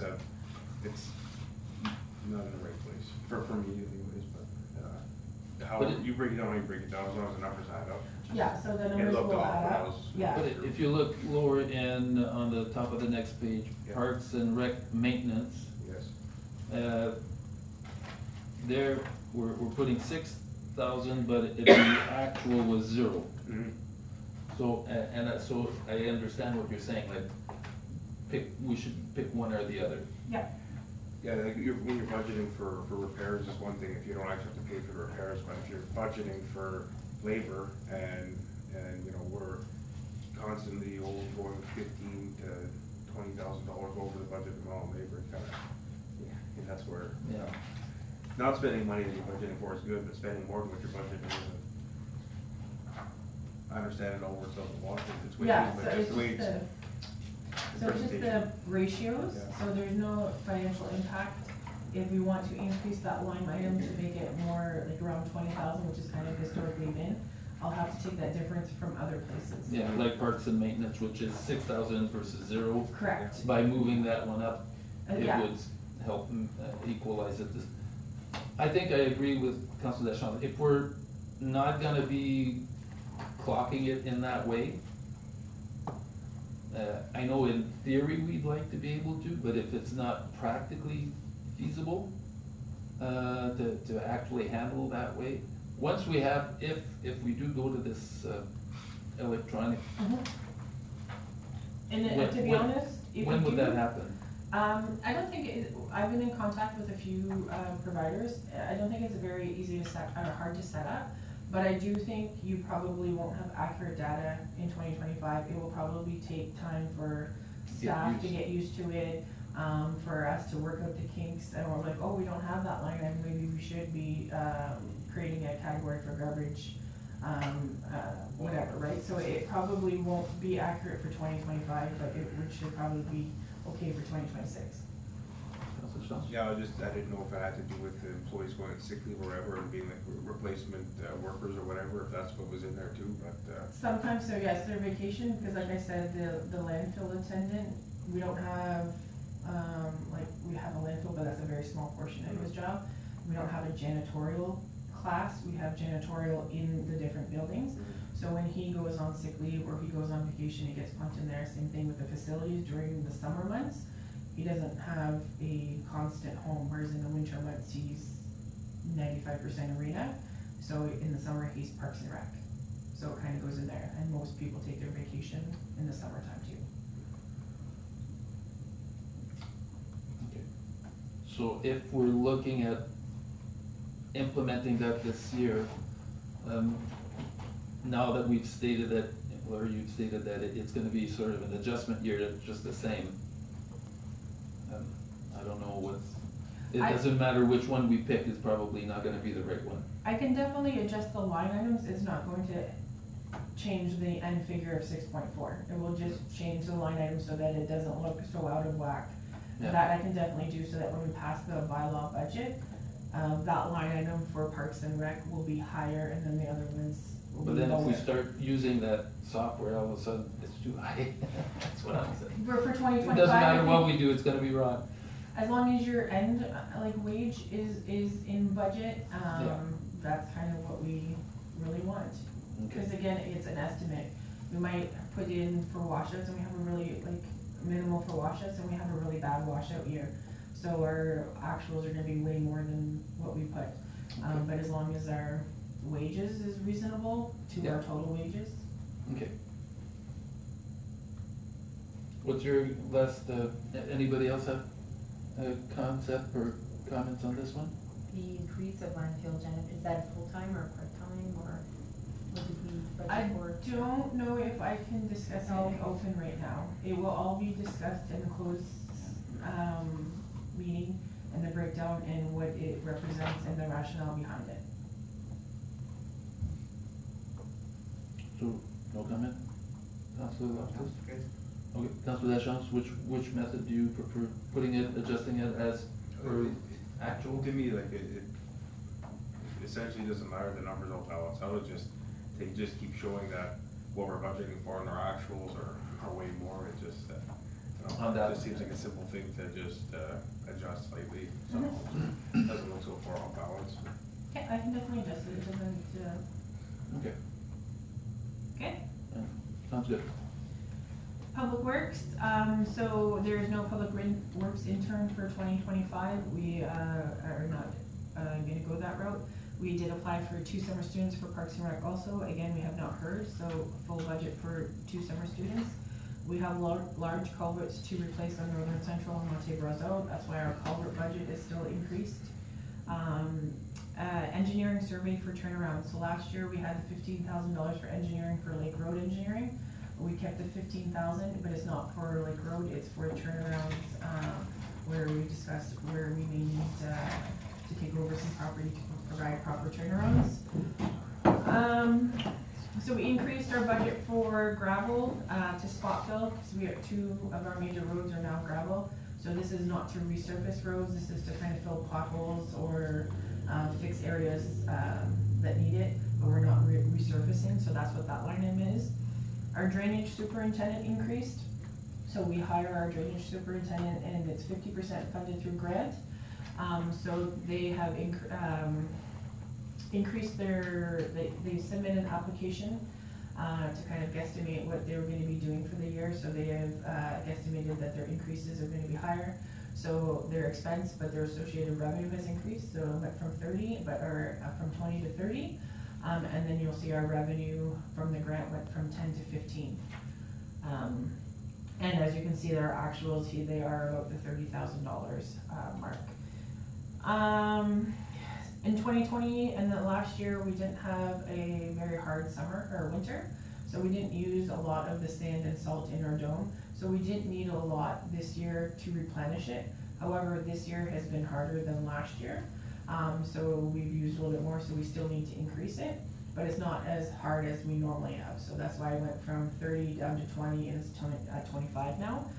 And then this year, we also had the full year of the Director of Operations. Last year, we only had it for half a year, so there was an increase there. GPSs were installed in 2024, however, there's an annual fee that is required for the software. And then a GPS Trimble is requested, which is a handheld device for measurements. If you want more specifics, you can ask the Director of Operations. There's been 2 streetlight applications applied for on La Ponce and Island Road East, so we put money in there to, if any of one of those applications do go through, we do have money for that. The Director of Operations is attending OGRA in April, so that's their specific conference that is related to roads. So there were some repairs in 2024 that were not completed they're gonna be rolled over to 25, so you will still see some higher than usual repairs to vehicles, but a lot lower than the previous year. It is requested that we add a full-time seasonal worker. So instead of a part-time worker throughout the year, it would be a full-time seasonal worker for 16 weeks to help between Public Works and Parks and Rec. So it is in the budget for this. We're replacing the unit, but there's still setup costs. So decals so that's why there is some repair costs. So unit 11 is the F550. So in the budget, there's that. So even though we're replacing it, there's still some repair costs, which you typically wouldn't have on a new vehicle, but there will be setup fees. So that's why there's some items in there. As I said, the vehicle repairs have dropped since 2024. And then we want to start the future garage plans process, whether that looks at contacting an engineer, contacting a consultant, drafting plans, starting the plans, whether we're adding on to the current garage, whether we are making a garage fire department or a garage fire department admin, starting the process to know where we're going. So there's $10,000 in there to start that process. And I believe that's it for Public Works. Is there any questions on Public Works? I know Public Works is a very big, a big beast, and then I kind of zipped through it there, so. You didn't share the tentative schedule for Public Works. Are we able to get a tentative schedule for the year? So that's the one that you want, the weekly, what we're doing every week. I will let the Director of Operations let you know where we are on that one. So through your worship, so there's a couple projects that we're not sure of if they're even gonna go through. So one is the future development of the second cell in the landfill. So we're still awaiting some information on that and as to where we would start the project. So to give timelines yet, including that one, and we have a couple grants that are pending for playgrounds, boat launches, and some other items. Like I could put a relative monthly schedule together maybe, but not by week to week. Like the dust control and stuff, like you had that all set up for? Oh, yes, I have. Okay, is that what I can? Yes, that's what they had shared last year. It was all like weekly, like when the dust control would happen and like Lake Road, like the ditching culvert, like, Okay. I'm just curious, like, is everything done, Lake Road project? Like, No, there is still more work to be completed on that road. Okay. Okay, so if that is what council would like, I can put together a generalized of. Just between- general, yeah, to give us Okay. an idea of, Yeah. so looking at the Lake Road project, like, so what's missing, like, I know we had ditching, culverts, replacement and brushing, like, are we pretty much all done that, or? So we have a few different areas where we need to enter into drainage agreements with property owners, because of outlets going through their properties. We're currently at the far end, so around number 162-ish. So I think we have 2 or 3 more culverts to finish off on that end. And is this something that's in the works for? Yeah, we okay. have the materials, we have the culverts to do, and we have everything ready for it. And I think there was mention of guardrails. Is there guardrails that need to be replaced in Lake Road, or? Not on Lake Road. Island Road East got some replaced. No, okay, no, I thought for some reason I was looking at the okay, maybe it's my bad. Also, we had a inventory of road signs. like I'm looking, some were purchased, I don't know if it was just construction signs, and I know we're putting it in the budget for, I know for like, speed signs stuff, like do we have inventory from what we've purchased in the past, like is, We have some stop signs, we do have some inventory. We have stop signs, I believe, and we might have some low, maximum speed signs as well. Yeah. and, for, I know, last year we spoke about the garage, and I know like now that you're adding, future garage plans, there was a dome and stuff, like, the money never was used for any of those? No, so that is, one of the projects that's gonna be rolled forward through the capital, they still want, would like that, and it will be cold storage, so even if we do go forward with, extending the garage, we would still be storing a lot of equipment in there that doesn't necessarily need to be in the garage, but should be out of the elements. So it is a project that will be coming up in the capital, and again, cause it was funded through reserves, since we didn't do it, it wasn't taken out of reserves, so it just still sits in there. So it'd be withdrawn from reserves this year, the plan is still to go forward through that. And the seals on the doors and I think fans too? was No, mentioned? yeah, that wasn't done, and it was, it's in this year's budget, so you'll see again that the public works building repairs didn't go down, because that stuff wasn't done in, so there was the bay doors to be Washrooms. sealed. The washroom, we did buy washrooms, but it kept getting stolen because, not by people, but because the washroom in the, community center went down, so it got stolen within departments. So I believe we have one, or did it get used again? No, it's sitting at public. Yeah, so we have purchased it, I can't remember if we did the wash bag. I know they wanted a deeper wash bag to be able to like actually get in their elbows and not just the little hands. We were discussing about a shower, but then, Public Works, employees agreed that it wasn't necessary, so we scrapped that. What So about the that- lunchroom, like is it feasible for all staff to sit and enjoy a lunch? No. Something to look into, I think. It's not Yeah. a good space. I think it's No. something we need to look into, it's not fair for the employees to.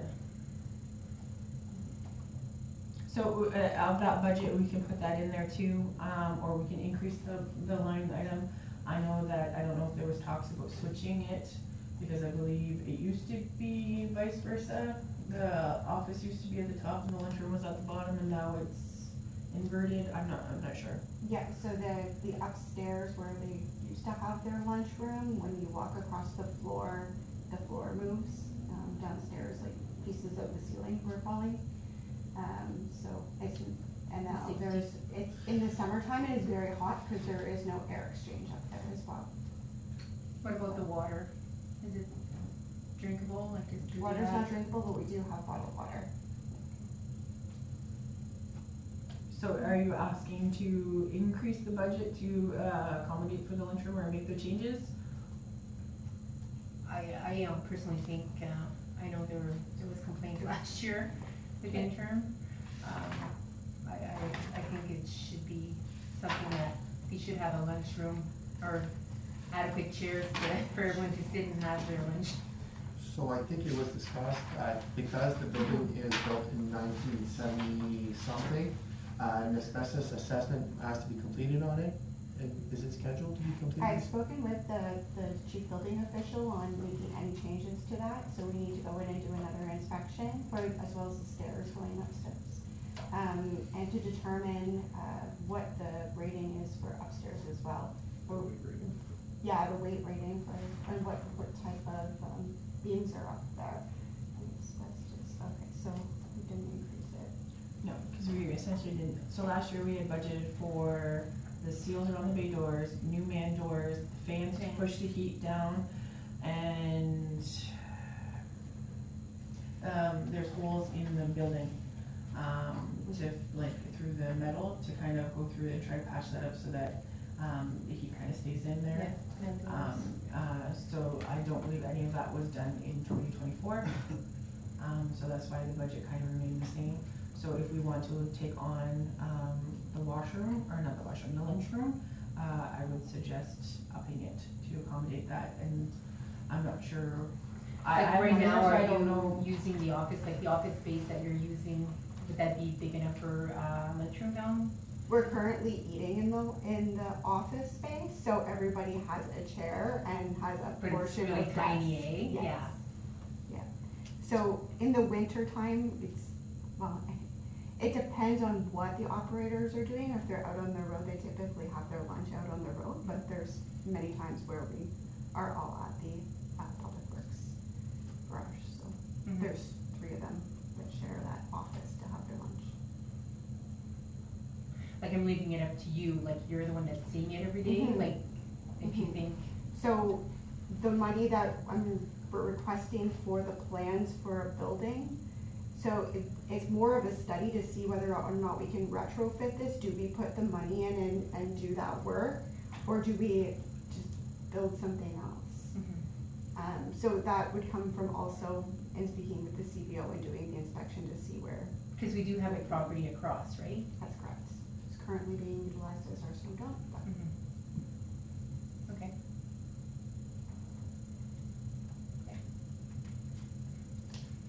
Okay.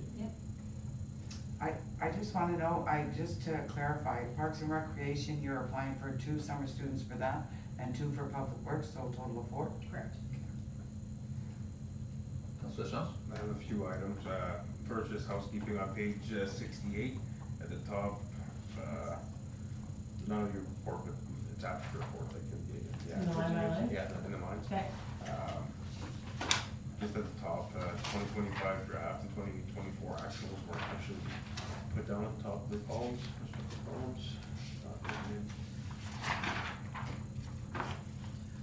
It's just which line item are you looking? 68 Oh, okay. before, so just Yeah, at the top of the columns, there's no titles for those Oh, columns. okay, So okay. I assume that they're following the same as Yes. the last ones, but just housekeeping. So now talking budgetary items, so grass cutting wages, again, one of the things, this is beneficial for us. It's actually, it consistently has a higher budgeted amount by $4,000 from our actual for the last 2 years. Mhm. So there's, seeing that last discussion with Councilor LaFrancois, it seems like you need to find some financial room in those budgets. If you go down to the gravel resurf wages, again, you're $4,000 over budgeted on that for the last 2 years, and going in this year, getting the same amount, so there's near $8,000. And so just a little bit of, then for the drainage superintendent, I was just really curious that over the last couple of years, like from, the drainage superintendent up to 34,000 now, I think it was in the actual last year, Mhm. and it used to be 10,000, so what, just the amount of the visits that they're doing, field visits that they're doing, has been that drastic of an increase? Or I is it will more of defer a to the cost? clerk because the clerk deals with all of the requests for drainage. So every time we get a ratepayer that complains about beaver or issues with the drain, they have to complete a request for maintenance sheet, and that's then sent off to our drainage superintendent. He reviews it. If it's nothing, if it's beaver, Public Works just looks after it.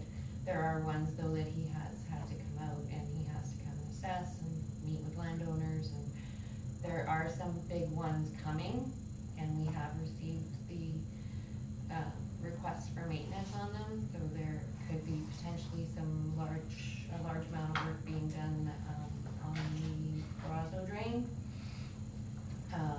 And I think 2 different landowners have made requests for work to be done on that drain, so it's going to be large and it's time consuming for him to come out. Okay, I'll just, like historically, we was paid for services of the drainage superintendent, or was that ever a role that was kept in-house, or that's what more I'm kind of cost savings wise here, because The it's, previous drainage superintendent was a lot more lax in, I think, his billing procedures. I just think he's since retired, and I just think with the change in who's handling it and how billing practices go, they're being time and billing out stuff, and the CEO may have more information than I do because he was here when all that was Well, going on. and again, just to, as far as, they're billing out, like they're choosing their hourly rate, they're their own boss, right? So it's kinda, we have no choice but to pay what they want. No, you do have a choice. So I'll do the first one. Historically, the drainage superintendent was out of Guelph. He would come down maybe once in summer, once a month, or once every other month. He would get an update from our drainage superintendent, what happened during the past month. This current one likes to be notified of every event, which part of, no work can be performed on a municipal drain without the approval of the drainage superintendent, so he's following the rule. Or the previous one, because it was lax, was basically an update from our guy. Basically, he took out this 4 beaver dams here, 2 beaver dams there, and work's done. Secondly, we hire the drainage superintendent. So 2, 3, oh, it's been a few years, 3 years ago, we went out to tender. Unfortunately, we only received 2. One that was not qualified was EXP. They were saying, wait, we will get trained and we'll take it on. We can still go that route, but again, we are, they're going to be putting engineers on it, so the build out rate may not be different. Our current drainage superintendent is, my understanding, is not an engineer. He has an engineer, they have an engineer in-house with a different rate. I think the rate for the drainage superintendent is the same or similar or just higher than their engineer, because of the 50% funding factor. I do believe that they bill high because they know we get a 50% grant. That's my, I think they're traditionally high because they can. So we can open up again to see if EXP or other firms are ready and willing to bid on this. It seems that they corner certain markets. So the firm that I reached out in Guelph did not operate in this area. So that's due to come back to tender next year then, or this year? There's no real contract with them, it's just awarded to them. We can restart the process. You do have, like, there are a lot of contractors locally too that do have engineering firms available to them too, right, for this, so. And that's just, long. I know, anyways, just maybe something that we tender back out again, So- it just seems, it's getting steep, in my opinion. Yeah, they have to be certified as drainage superintendents, they can't just be Okay. a So you engineer. don't need that as an engineer, that's me. Yes, so just to explain, there's 2 courses minimum required. And I think the clerk, myself, and the treasurer have both of those courses, but we don't have the, yeah, you went to the course, so that's the minimum required. What they do like to see is experience in drainage, because I can go out there, I could probably do the construction, but I may not be able to figure out the erosion factors because of the experience. But it's not that complicated, it is a skill. Well, I just think, I see an opportunity for cost savings there, if we could get it something in-house would be ideal, but I'm not putting that on any of you guys. But yeah, just, So when we did take our training with the gentleman from Omafra, that was something that I questioned was, why is it so difficult? He said it's just the nature of the beast. Engineers don't wanna do drainage. It's not fun. There's a lot of companies down south, none will come north. So we had, like you said, 2 that applied, or 2 that submitted bids for our tender, 1 wasn't qualified. We're likely gonna end up in the same position. maybe I'll open a business. Please do. Sorry, so, just, okay, well, if we keep an eye on it anyways, or, I don't know, if it's something everyone thinks is maybe worth tendering, or waiting good. If you go down a bit farther, again, for budgetary cost savings, or $8,000 earlier, that we could move around. If you go public works grading on municipal, still budgeted at $7,400 a year, I don't think that should be in there anymore. We have our grader, we have we're still under contract for a bit with our union workers, so. I'm just trying to find out, I think that is, we have a contract with the neighboring municipality to provide services for a part of the municipality we don't service. And they just don't bill us for They just don't bill us. So I leave it in there because if one day they do decide to bill us, because we do have a contract with them for that. So we have been historically budgeting for it, they just haven't been billing us. Sorry, just the way that was worded, I didn't know non-municipal employees doing it, or? Yeah, like not the not our- our municipality isn't doing it, the neighboring But it's still municipalities. our. It's still our road, it's just, it's the Levine section. Mhm. It doesn't make sense for us to go there, so we get, them to do it, they should be charging us back for it. Okay.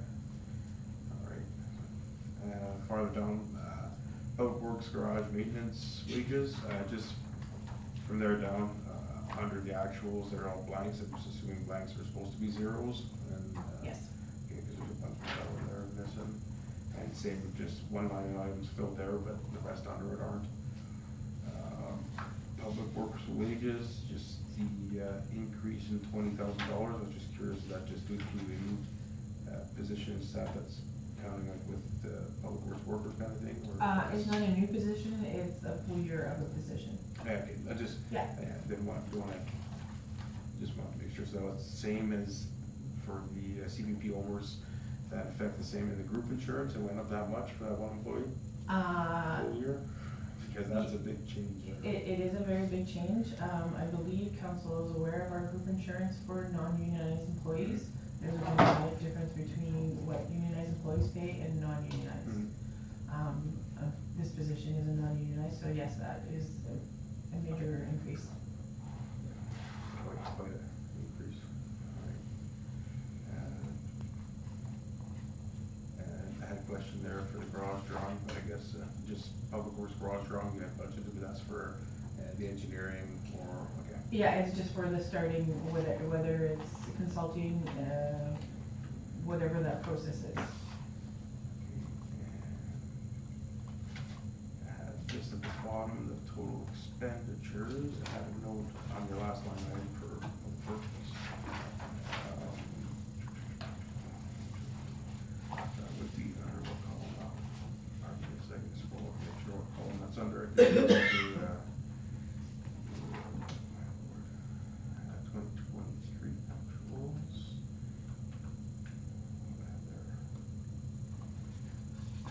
I was just making a note that since the 2023 actuals, we have like a 56% increase to our budget for 2025, which seems a little ridiculous. When you put it down that way, I don't see how. I see all the line items, but when you break it down, it's a 56% increase over 3 years. Where is this?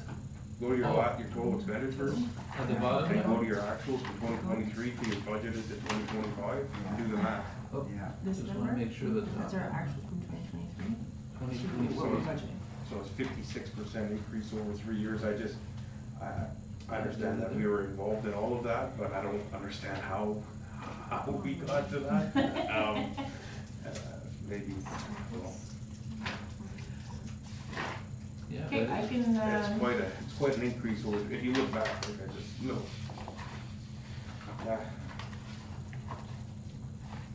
Are these actual, is it, I don't wanna go all the way up there. That's your 2023 actual. It's versus actual? Your 2025 budget is a 56% increase from 2 years ago.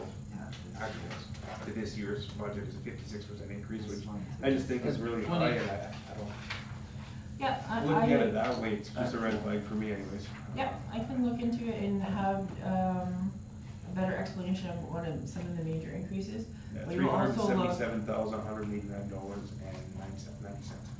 Yeah, but if you also look, our 2023 actuals versus our 2024 actuals, it did increase by 200 actuals. Yeah. So there is, we are actually spending some. Yeah. But I can definitely go through and analyze 2023 to point out, here are the things that were actually different. And, can't think of them off the top of my head, but, they were probably, I'll go analyze it and Yeah, kind of just, report back to you. I'm not saying like full gradient in depth, but maybe just a little bit of a highlight of why 56% over 3 Yeah. years. That's it for me, sorry. All right. Thank you very much. Did you get all of the directives there that, Yeah, so some housekeeping items, kind of a better explanation of 2023, increase for public lunchroom, or public lunchroom. I'll talk to the director of operations of what yeah, is required, if it's a full remake or just some cleaning, what they feel of that. And then looking more again at redistributing the labor to actually match the actuals a little bit more proportionately. Again, it won't affect the bottom line, it will just proportion, to the proper one. And again, add zeros where there should be, a little housekeeping, I believe that's it, right? No, just. And then only thing was the that drainage superintendent, not gonna be a budgetary item, more of an operational item that we'll deal with, operationally. okay, perfect. Good? Yeah, that's what I didn't track it, but I don't think you missed it. Oh, I and didn't write them. a timeline This for bank public rate. works. Pardon? A timeline for public works. Yeah. The schedule for Just the, That was the first one. That one Okay. feels like it was a long time ago. Okay, school rental, so we did, have one tenant that completely vacated. And then we had another tenant reduce their space in the school that we rent out. But we did have another business that is, asked for a monthly rental. So they're doing the yoga.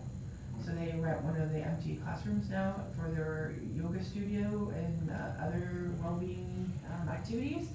However, it is a monthly rental, so it's on a month-to-month basis. So we only budgeted a slight increase for that. I believe they do have plans to further their education, so it's not a permanent thing right now. Other than that, the school rental is pretty much rent, custodial, elevator. So there's not much playroom or differences there. Any questions about schools rentals? Any questions? When is the contract due? For the lease, it's a year-to-year lease. So at any time it can be canceled, we just get an increase of CPI every year. Want to review it again? Yeah.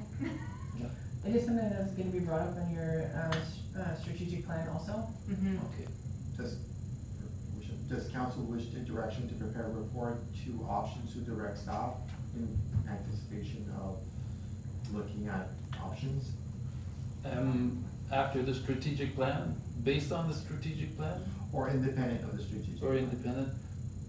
I think so, because it's an expense, and we were just talking also about the library, how maybe if the library is 100%, or not 100%, but we'll say 80% school use, that maybe we could at least renegotiate that component with the school board. I think options would be appreciated. And after that, we could actually take a step forward, trying to resolve this, because we're sort of in the middle of the, we're not the tenants and we're not the owners, we're just the brokers. But we have to pay for everything. Mom and dad, yeah. Yeah. So yes, Okay, so I'll leave that as a non-budgetary operational, item. Service Ontario, with our new agreement with the Service Ontario, we are at net zero, now, so we have our revenue minus our expenditures, which equals net zero now, so that's great news. Again, we have, some flexibility here, if our prices go up at a certain point, we may have to ask for more money, but we do have some wiggle room even compared to what I have here, so, even if we do have unexpected expenditures, we still got some room there. Any questions about Service Ontario? Being that the amount is higher than previous when looking at staffing, where does the rest of the money go? So, say that again, sorry? Sorry, so the $58,000. Yep. So it's fully it's an agreement, towards the Service Ontario is fully paid. Yep.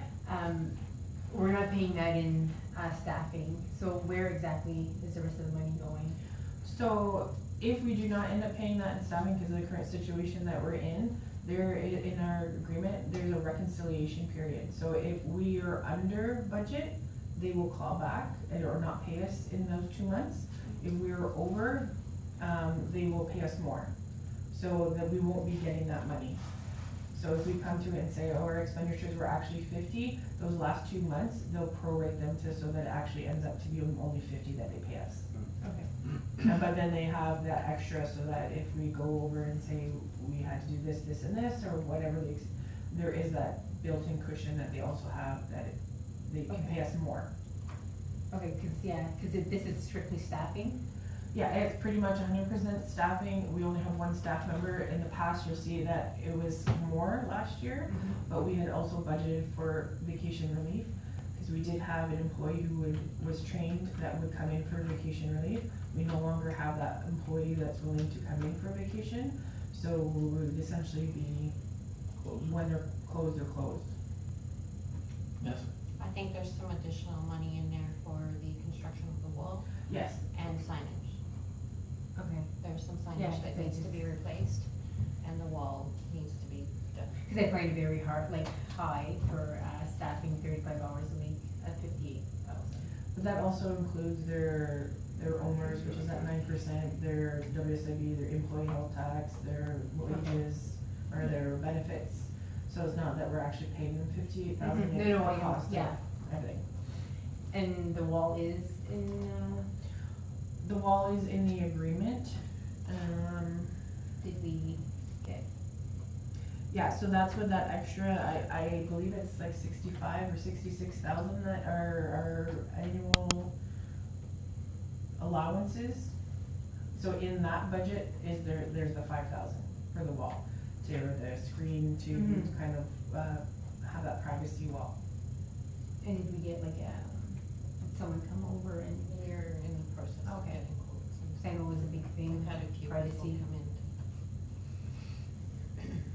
So we're actually looking at getting more of a frosted glass and an actual wall so that that person doesn't feel like caged in and like not part of, that. So it'd be more like a frosted glass so that it allows light. Yeah. So we're looking at different stairs both ways. and not just a shower curtain now. Any more questions? Any questions, anybody else? No? I have just the one question, however, like, I know that at one point I saw them, they brought lots of equipment, brand new computers, brand new printers, and then the next day I saw them boxing up the brand new computer, boxing up the brand new printer. Did they fix that? Yes? All of our equipment is scheduled for replacement. The gentleman came to replace it. It's a job that should have taken tops an hour. He was here the entire day because they have different, broadband provider. They don't use They our don't use internet? our internet. They have to have their own dedicated line. It's through TELUS. And when they were measuring, we don't have megabytes, we have bits. It was horrible. That's when, He took it all back. There is a plan in place right now because I've been telling them, listen, there's Bell in the building, like, why can't we do this? Service Ontario has now, decided any new implementations, they need a primary source and a secondary source, so in case one goes down. So next week, Bell is scheduled to come in and do a site visit. So the plan is that Bell Fiber will be the primary and Starlink is going to be the secondary, and I can tell you that the Starlink equipment was delivered today. And you can tell them about the seniors equipment also, Nick? Yes, and as of the end of March, we are going to be offering seniors testing, which is probably another reason why we have to make sure that the CBO has a place to meet people, because as it stands, we are going to be setting up a vision tester, likely in here, and we have to have room for that. And they have to have a place where they can write their seniors tests, and they have 5 minutes to write their tests, so. Okay. Well, that's a good service, so that's good news. Yeah.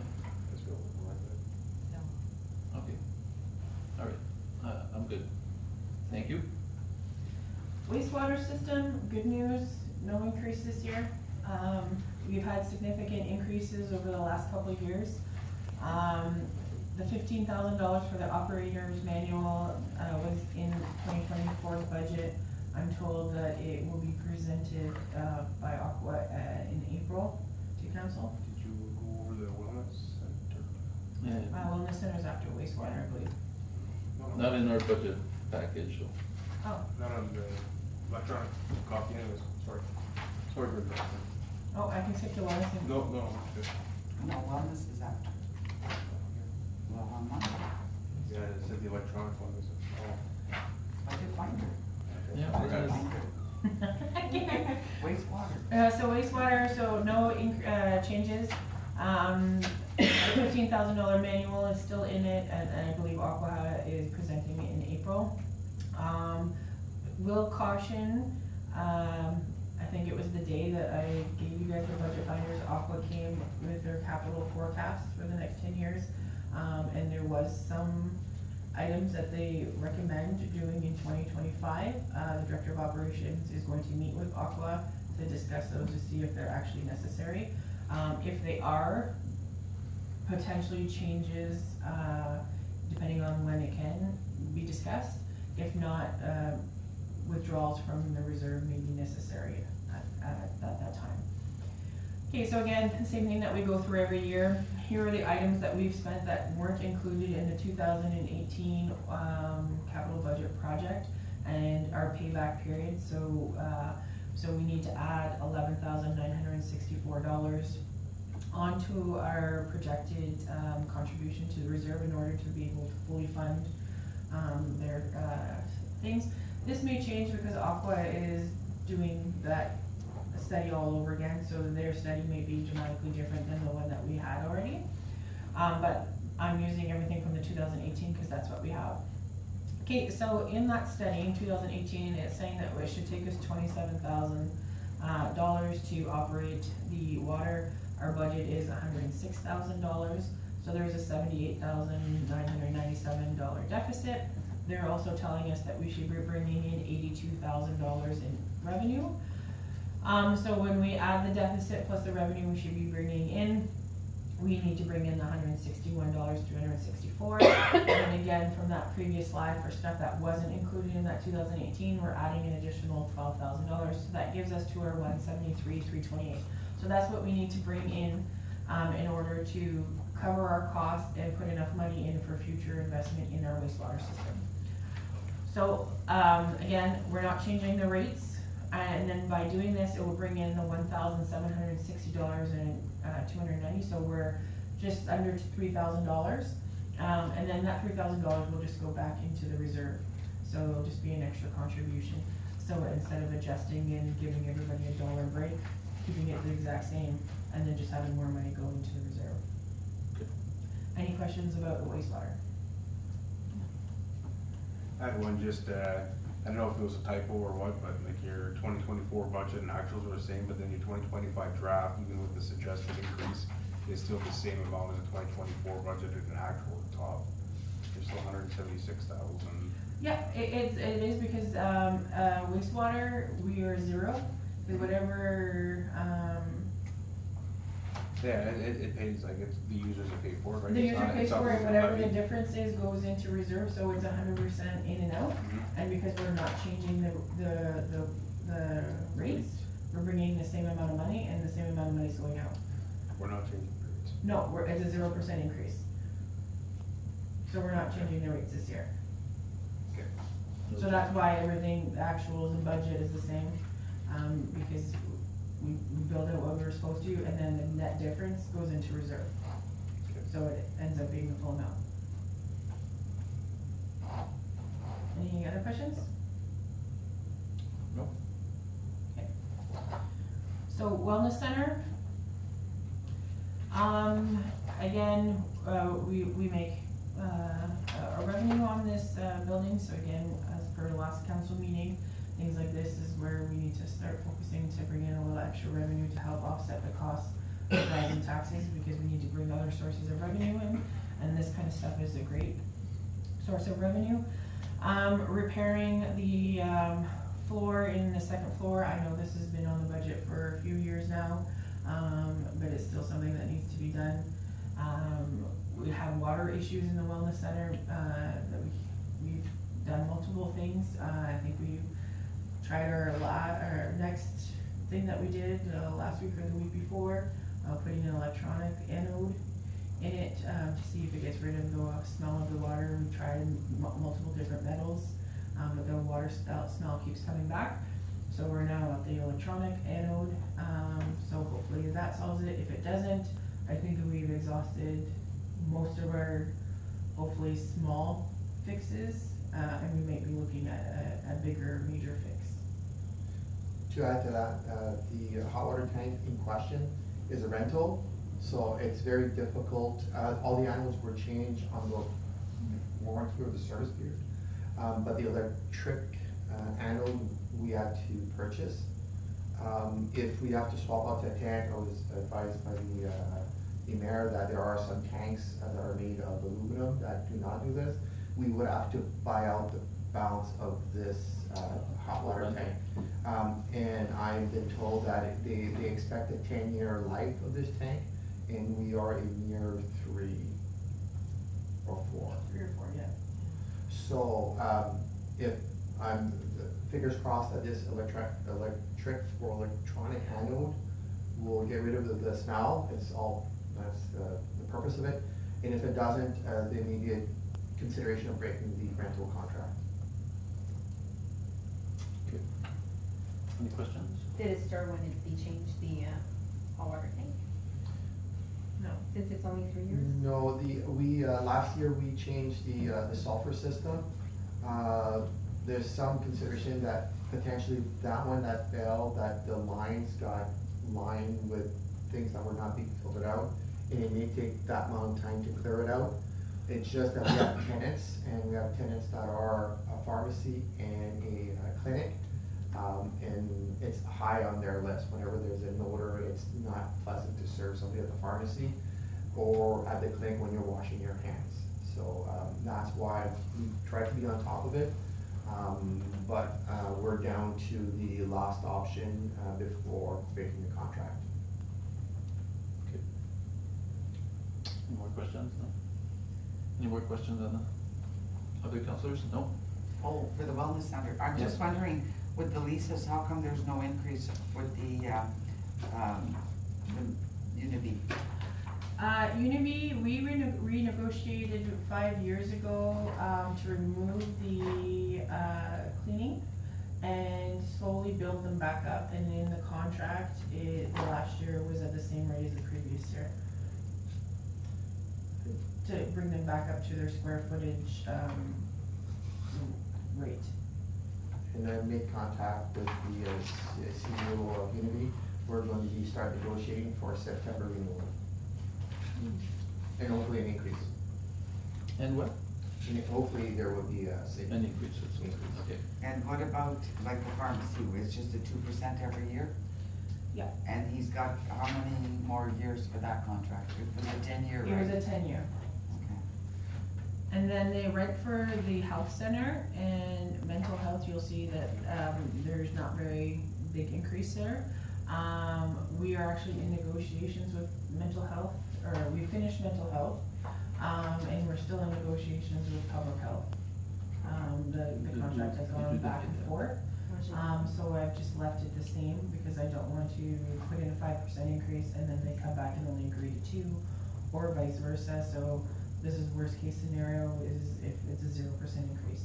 So they are in negotiations right now. I think we've gone 2 or 3 times back. Okay. That was five years as well on that. So in the wellness center, also the sign, we did have it repaired last year. Unfortunately, it got damaged shortly after we repaired it. So the wire from the ground up to it was damaged, so we have no power to it. So we would like to, when we repair it, build a garden box around the wire so that when we mow the lawn or trim it, we're not bumping into it, there's clear separation. And then also it was brought to our attention that even if we do get the power restored back to the sign, there's issues with the LEDs in the sign that are not working, so to repair that also. And I know council last year had questions about removing the sign for the business that is no longer operating under the wellness center. As per the contract that they originally signed, they were responsible for installing and removing of the sign. That business has been made aware of that it's up to their cost. As far as I know, nothing has been moved on their end once they've been notified. So that was addressed, cause I know that was discussed at the last council meeting. And then we did do the lines on the parking in the wellness center last year. However, we would like to install barriers along the side of the building because unfortunately we have had a few people hit the building and crack our siding. So we'd like to install some kind of barrier to protect our building, because not only does it, you can get somebody that hits it hard enough, it could potentially ruin the foundation too. So there is still a line item for parking lot for that.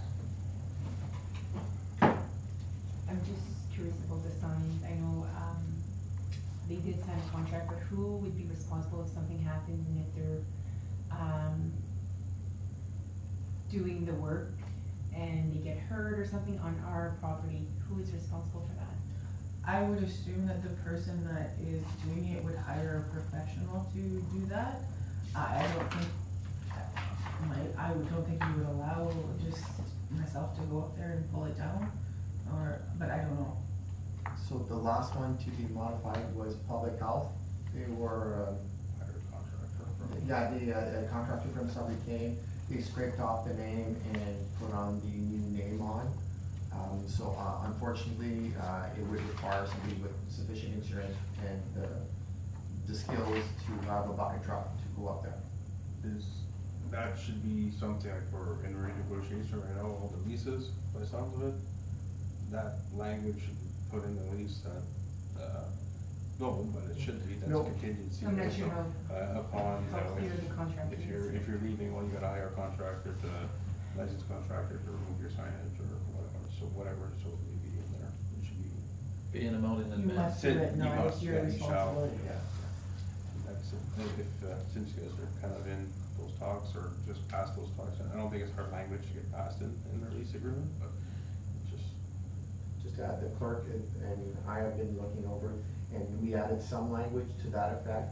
I know the public health, did not have that language. We took it from, is it the pharmacy that had that language? And we've added to this public health, but I will add to make sure that they're licensed contractors, or sufficiently skilled or Insured. insured. Bonded or whatever. Yeah. Should Yeah, not. you should have a time frame in there too. But we don't require a deposit from either, so you can say 30 days, send an invoice, but yeah, I understand, because right now it's not fair for both. But if you don't have to have a deposit, you can say if it's not done within X amount of days, we're sending you a bill or. We, normally what would happen is that if we were to rent, say a public health leaves and somebody else comes in, they would hire somebody to put up their sign, they would remove the other sign. So but unfortunately what happened with this one is that space got absorbed into the other business, and it's basically got orphaned. And we were, at one point, I was really hoping that it was just a sign we can flip backwards. And that's when I sent Dean just to check it, and he said, no, it's one big panel, 4x8. That took care of that, trying to save some headaches. And there's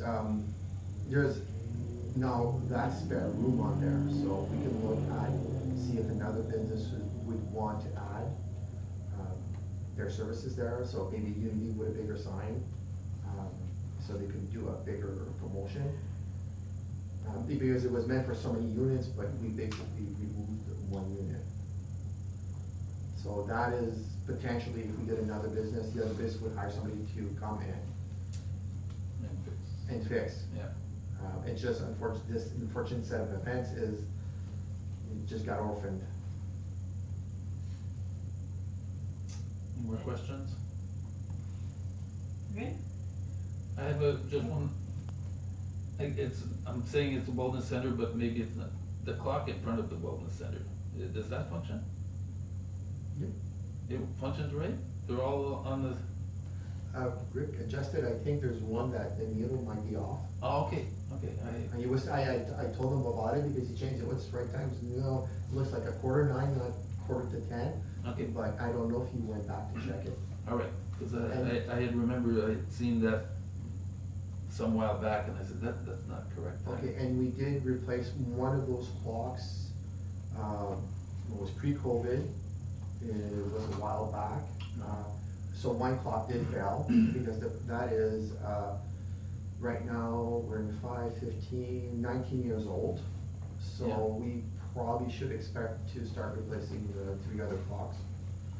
The sound system, it's in the back, it's turned off, it has a little chime that you can do every hour.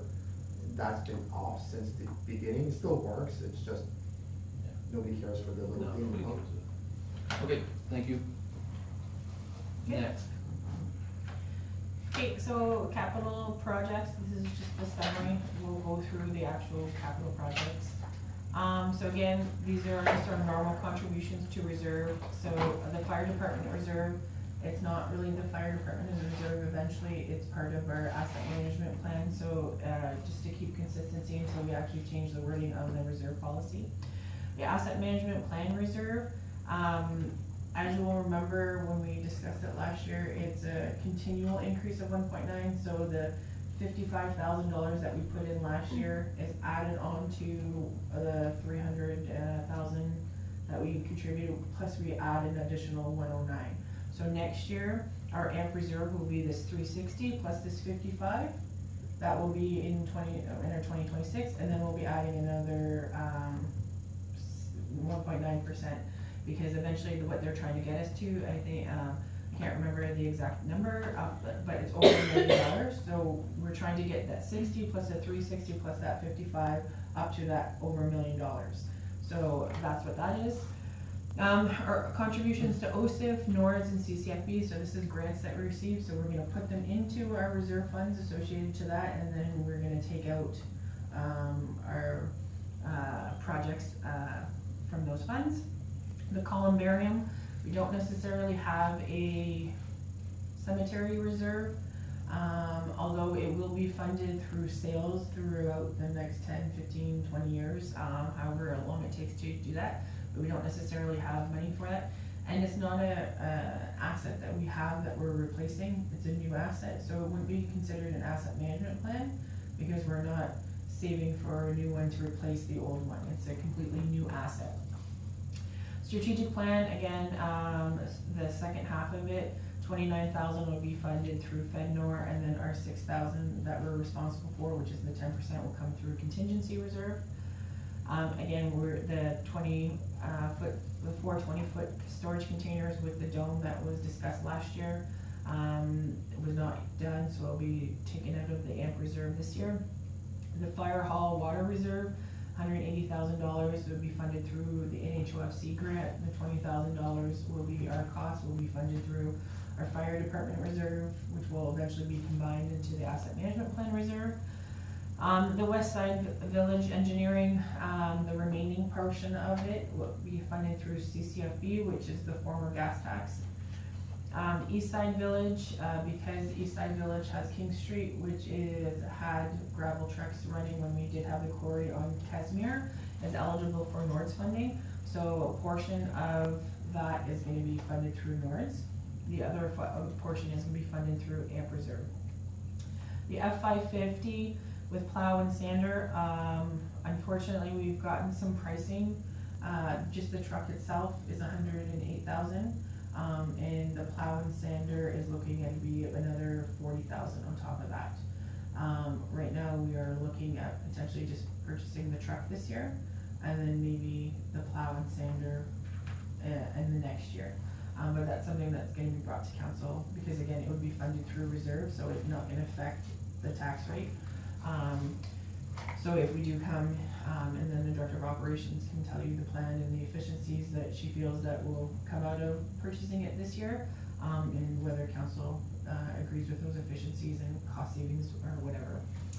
Replacement of the Western Star, again, we've gotten that price, it's $382, but again, that portion of the HST, is added onto the cost, so it's actually will be more, and we'll be getting a debenture for that. So whether it's $370 or $410 with our HST, portion, it'll be a debenture, so again, it won't affect our tax rate. Replacement of the fire department forest truck that was brought to council. So we're buying a new forest truck, giving the old forest truck to the Parks and Rec. So that's $87,000, and that's gonna be funded through the AMP reserve. And then with that new forest truck, or the old forest truck that's being transferred to public, work, or Parks and Rec, a lift gate will be added onto it. So that $6,000 will be coming out of the reserve. An arena, dehumidifier, has been identified as something that potentially may need to be replaced in 2025. We're not 100% sure on the price. This was old pricing. We believe that it might be significantly lower. If it is, maybe we could do another project. I know the arena roof is something that we've been talking about for a long time, and if the roof goes, everything that's underneath it is pointless. So it's something that we really need to focus on, whether we just do a quick coat of paint or we do it proper, before we have to do it. So that's something that we can, discuss, but it was brought that maybe it's not 200,000. And the gas tax, because it's now changed to, Canada's Community Building Fund, it's opened up to a lot more, so, arena upgrades would, be eligible under that, so we put it under there. And then we have our roads that have been identified, to be worked, Victoria, Cloutier, and Northland, and then also building the turnaround, on Shank Road, and those will be funded through OSIF. And we received 2 fully funded grants this year. The Inclusive Community Grant, which is gonna be building the gazebo and the walking path and beautifying our park, that was discussed before. And then the Emergency Preparedness Grant, which is the, radios getting from analog to digital, and maybe getting some better communication or, wavelengths, repeaters, so that our signals and our radios can be used throughout the municipality. So those 2 will be 100% grant funded. Any questions about capital projects? Just curious for the Fire Hall Water Reserve washroom upgrade, that's the grant, right? Yeah, so as a grant Is there a to, timeframe? Do we have to um, use it, or I'm not 100% sure. This year. has to be this year? Yeah, up till March 2026. I think all the T's are crossed and the I's are dotted now, though. Yeah, the fire chief was actually trying to find some quotes, so we can start the process. So that will be a tendering process because it's quite a big one, so it will go through tender. Okay. But you did get initial quotes to make sure that, for the grant, to make sure that we were, so it's for insulation, water, tank, and, the washer. And the primary in this is the tank with the pump. Right now, they have to drag out a gas pump, start it. Now with the electric, so you just hook up the hose, flip the switch. -40 in the winter, you won't, have experienced taking out a pump, and it's not pleasant. Any other questions? Any questions, Councilor Lachance, wait? Just on the line items again, some housekeeping, the title and the zeros, in the blanks, you know. Okay. And title in 2025 budget. Yep. For the F-550, this would be for the Director of Operations. I understand it was a F-550 before, but that truck just started off as like a garbage truck more than anything. Like, do we really need an F-550 to replace that truck? If you're just gonna be putting a sander and a plow, and a 350 is more than sufficient, a 250 is more than sufficient, like, what other plans are there? So the vision is that it can carry cold mix and small amounts of gravel to sites. signage, culverts, we bring them on that truck to the sites. The sander and the plow, which doesn't really have to do with your question, because you're asking if it could be a smaller truck, so basically the size of that box accommodates for the culverts. Can we bring it in another truck? Potentially. We're already down a truck, does it have to be that size?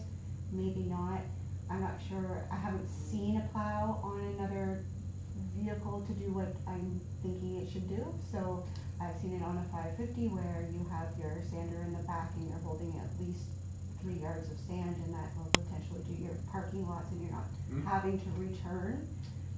So it would meet that weight capacity of that sand that's in the back.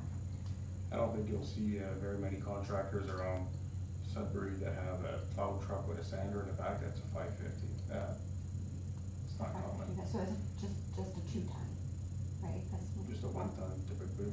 Like my old work truck is a 350, and my company turned that into a truck with a V-plow and a sander in the back with a full sand box and an 8-foot box. I think it's just, if that's like I was just curious if that's the main intent of it, because if that was the main intent of the truck, I would say a 550 is probably oversized in my opinion. But, if it's I like was cold looking at patch. capacity for the cold patch and for the gravel materials as well, and then that culverts. Yeah, that's what I was asking, like, what the intention was in cold patch, like, how, what happened? Anytime, I've seen the 550 go out with a cold patch in the back, there's like, something I could probably put in 2 or 3 wheelbarrows on the back of the truck going, cause it was a flatbed, right? So they wouldn't put a bunch, but I guess if, dump box or something on there, I guess is probably the plan if you're hauling. That's right. Right. Okay. And that quota price isn't with the dump box, obviously, that's just the truck as is. That is with the dump box, and that's prepared for a plow, so it's harnessed. So it has a dump box, not just a sander. That's right, so that 108 that we had got quoted, that's for the dump box, that does not include the plow or the sander, but it includes the, But it has a dump box. The- Oh, yes, okay, that's right. okay. That makes a little more sense. And it's got the harnessing for the plow, Mm-hmm. so that when we eventually buy a plow, it will be already ready. Okay, what I understood was it was just a truck ready to go with nothing on it. like, cabin chest. Okay. Yeah, that makes more sense. Okay. Thank you. Humidifier, I had on the arena roof, because I felt that was more important too. But that's it for capital for myself. Okay, any more questions, somebody? No? All right. We're almost there. Okay, so taking all that information, with the capital projects, and the contributions that we're gonna be making to asset management plan, or to the reserves, and how we're gonna be funding all those capital, this is kind of what our reserves are gonna be looking at. One item that I want to point out, we are using our CCFB and our OSIF and our NORDS funding to do pretty much 100% of any road reconstruction right now. We've kind of depleted all of those. NORDS was a 5-year program. I don't know, there has been no announcements if it's going to be continuing. We're in our 5th year right now, so I don't know if we're gonna be receiving that extra $90,000 a year. With that withdrawal of the humidifier / arena roof or whatever we decide, that 200,000, our gas tax has pretty much depleted, so we will just be limited to the $90,000 that we get every year. OSIF, if we look at the next page, we're down to 40,000. Next year we'll get our additional 100,000, so we'll be at 140 there. Like I said, NORDS, we may or may not be getting it. So next year we're looking at 140 for OSIF and another 90, so we're looking at $250,000 that we'll have left for roads. If we look at our normal road reconstruction budget, we're about that 200 to 250,000. So we will essentially be, every time we get something, we'll be using it right away, so we won't have kind of a cushion until we build that asset management plan up, reserve up. And again, like I said, we use those for our gravel, and we typically 7 to 10 years we resurface every thing. So it's just a caution that I am concerned about our roads funding. Again, the Nords funding, most of that's probably gonna be used on, King Street for the reconstruction if we go forward with that project. Landfill reserve, that's the contributions that we put in every year for our post-closure costs that we're monitoring. Sewer reserve can only be used for sewers. Fire department reserve and asset management plans are kind of one and the same. Contingency reserve, we put that $20,000 in for the OPP cost. This year we're taking the columbarium and our strategic plan out of that, so that's what that 66,000 is. And then eventually that contingency reserve, when we do the reserve policy, that's gonna be kind of like an operating over-underage, so that if we have a really bad winter storm, and we didn't budget for it, we could be pulling it from there and then slowly replenishing it over the year so that we're not having these big, spikes. It's kind of like a tax stabilization reserve. And then some of these smaller ones that we haven't been touching, the garage reserve, Parks and Rec, when we redo them, I would like it all to be combined into the asset management plan. So we're gonna look at what the previous bylaw said and what it's meant for. Election reserve, again, that's the funds that we put in every year so that when we get to an election, we have the funds to run the election. Safe Restart, we have quite a lot of money still in Safe Restart. We do have some projects that staff is currently investigating to use some of these funds and create efficiencies within the office. So when we get more information, we'll come to council for a report and likely ask to use these contributions for that. Cenotaph reserve, usually we don't touch. That's basically not for the maintenance, but to add or repair the cenotaph itself, but not to maintain it. Working capital reserve, again, that's probably one that we're gonna combine into the asset management plan. The library reserve, this is what the library had, this is what they used, their 10,000 last year, they had 24, they reduced it by the 10,000. I'm not sure what they're saving for, like their computers or what capital they're looking for.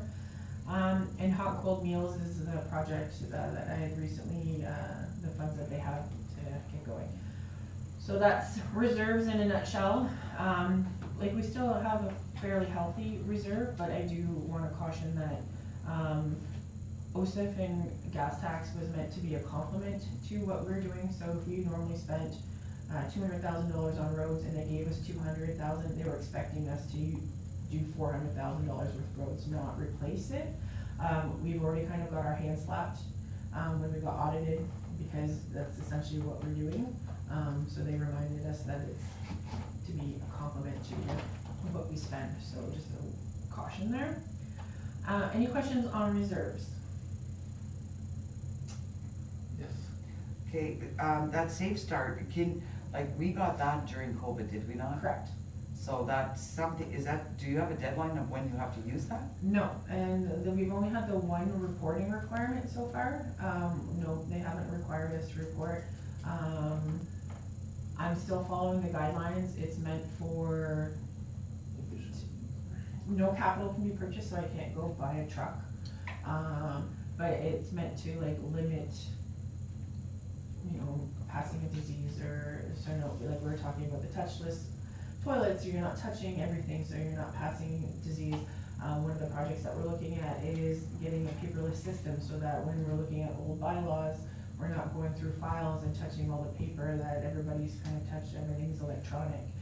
So that would be a fun because it's not capital, it's an operating expense, and it's something that we probably should have, but we probably can't afford because it is a high expenditure. This would be a great fund to use that for because it's not costing the the taxpayers.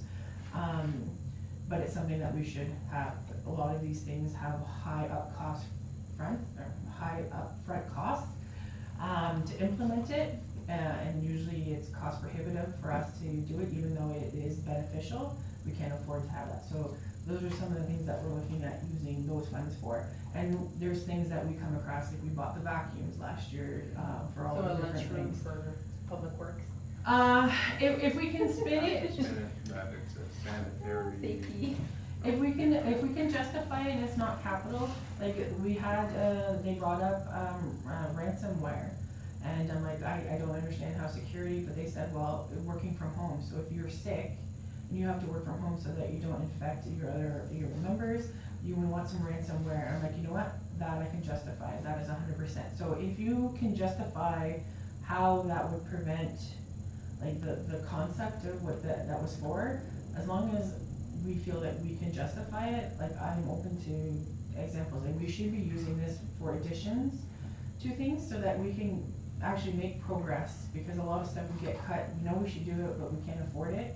This is a great way to use that to advance without actually costing the municipality and taxpayers. Well, you just open the guidelines that they set in place during COVID for lunchrooms and the specifications and how much room you needed per person and divisions and all that. There's a bunch of that came out. Yeah, you definitely could, but if you're gonna follow that kind of, we're probably looking at expanding the lunchroom, which will maybe more capital. Like if I now have to require 4 feet, we might have to double the size of the lunchroom, which might be More than 5,000. more of a capital project at that point.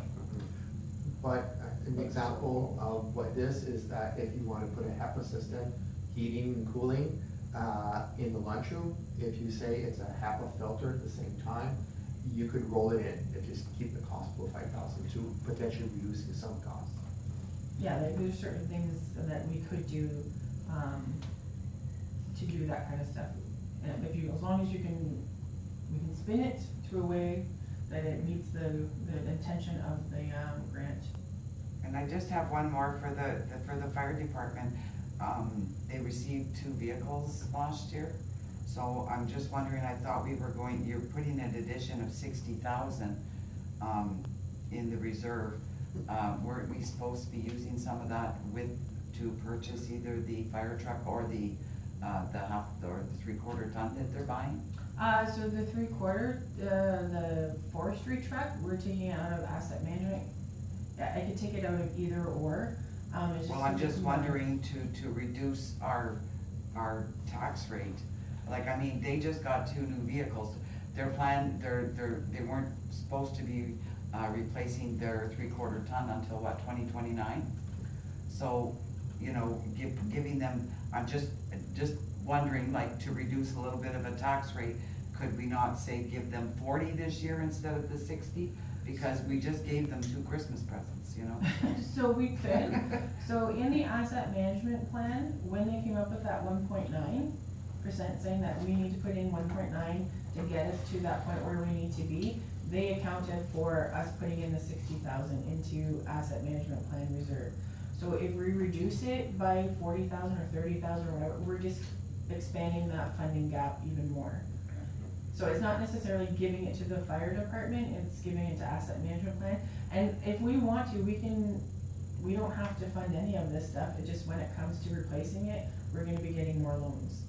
This is just a guideline to say, hey, this is where we need to get, so you can adjust any of these numbers, it's just going against the recommendation of the asset management plan. Yeah, well, like, I'm not against what we're doing for the asset management, but I'm just wondering, with 60,000, based on what we've put in for the fire department, maybe just reducing some of these additions, like, you know, I realize you have to put it in asset management, but we're looking at a 6.4 again this year, and with the way the economy and the world's going right now, I'm a little fearful for a lot of people.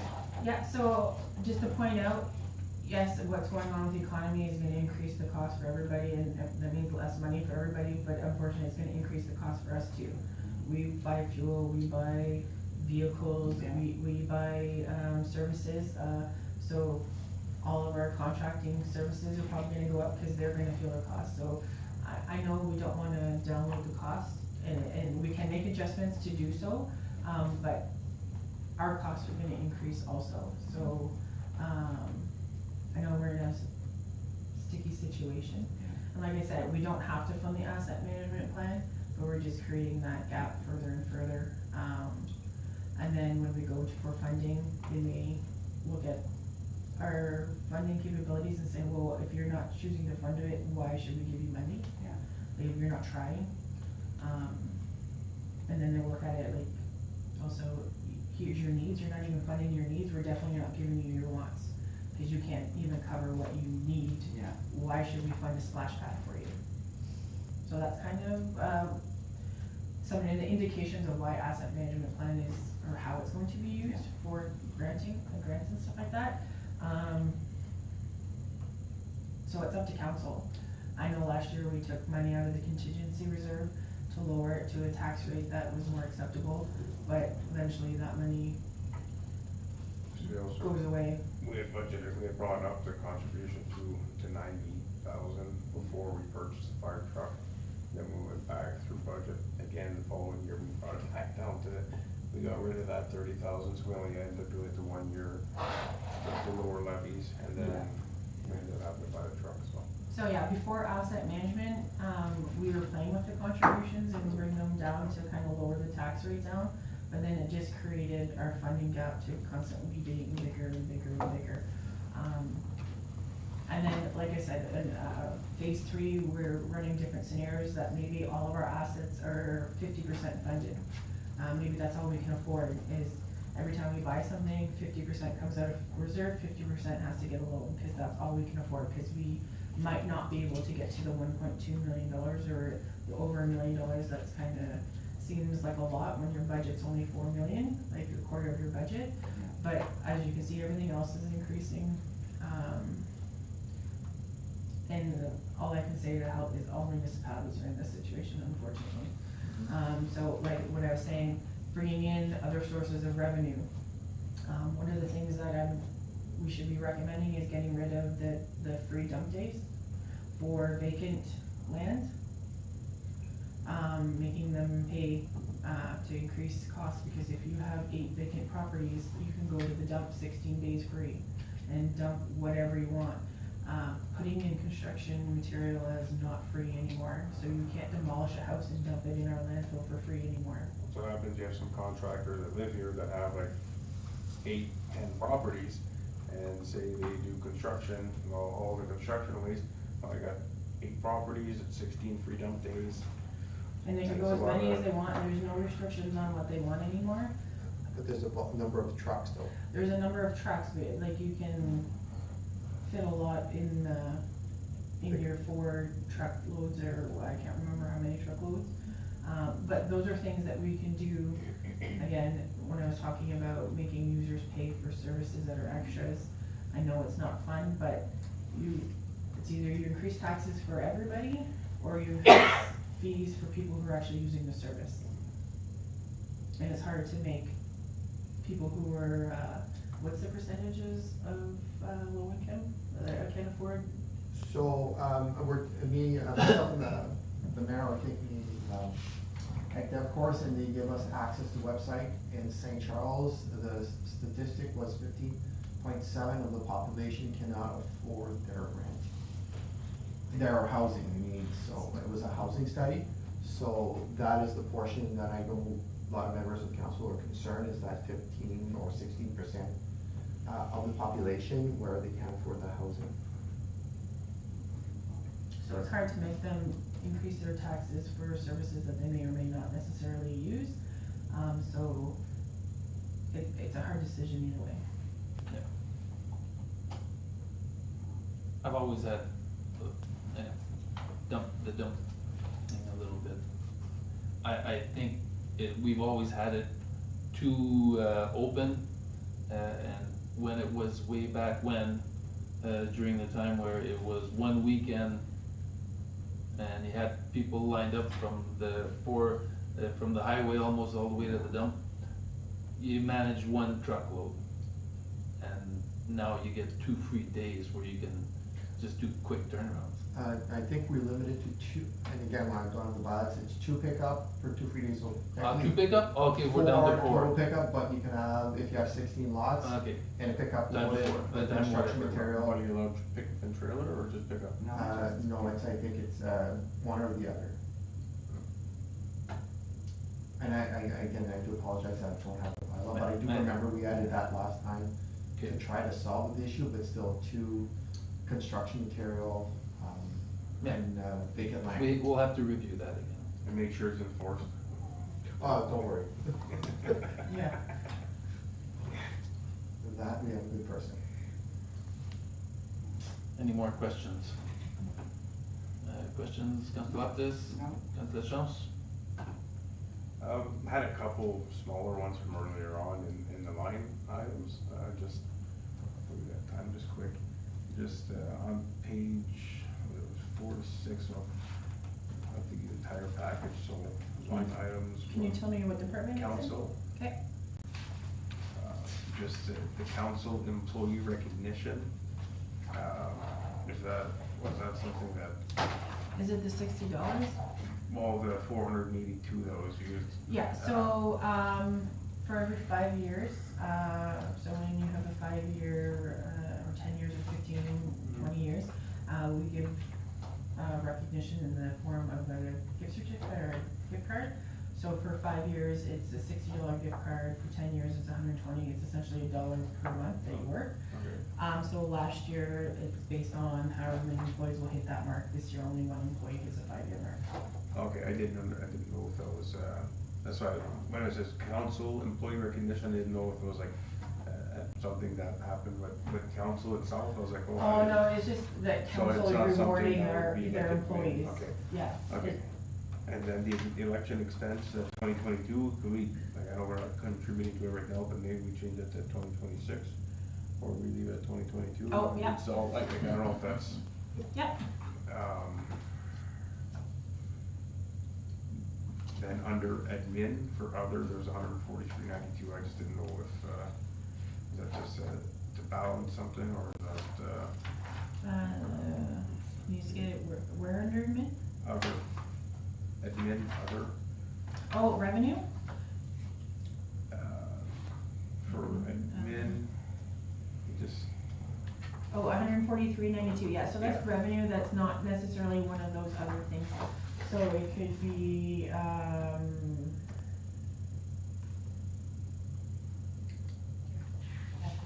no, FOI has its own,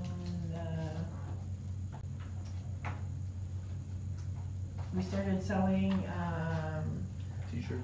no, the t-shirts would, yeah, handicap parking, accessible carpet, parking, we sell laminated stuff, so it's stuff that we sell very little of, that doesn't really necessarily have a Okay, category.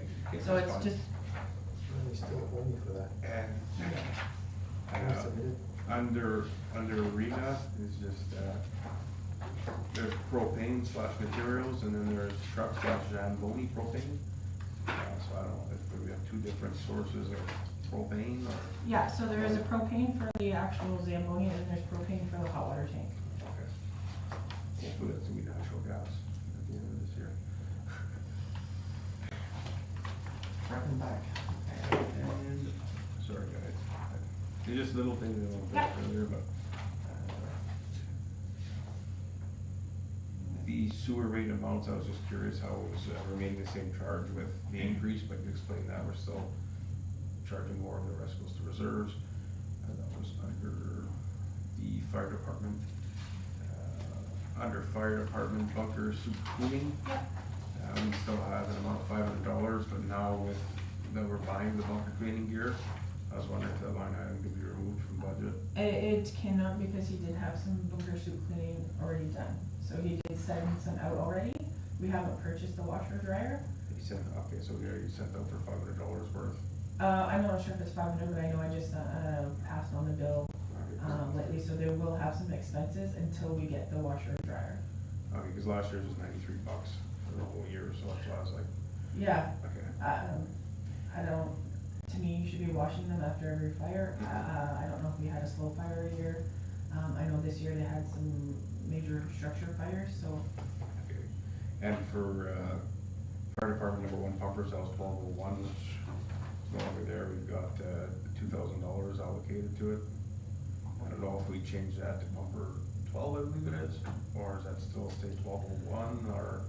Yeah, from what I understand, it's still 1201 because of the calling of the dispatch. Cause it's not us that dispatches it, it's like, Smith Falls or whoever dispatches it, they keep those numbers. So then they know #1 is the pumper, and they know this is, so, So in brackets where it says 2000 then? That I can change. 2024, 25? yeah, that I can change. Okay, and, this just wanna make sure that, like, we're not. Yep. I figure it's done. It's better to in-house. change it now, cause I essentially use this over and over again, so if I don't Yeah. fix it now, it's gonna be wrong next year too. And the last note I had, like I kinda did for the arena, like cost recovery, this one here was 13.8%, so less cost effective than the arena, but it's not meant to. For the create fire revenue. department? Yeah. Yeah. No, just a little shot there. I do have a question. Yeah. But he is increasing though. Don't set that fire, just put it that way.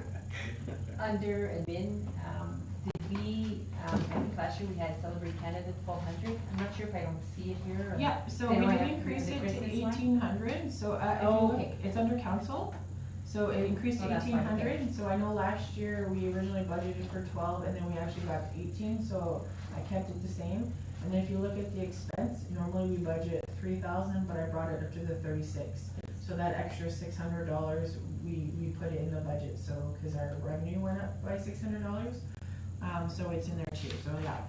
And then the arena, there was one for canteen rent, we did bring up the rent for, was it 150 a month, so shouldn't it change?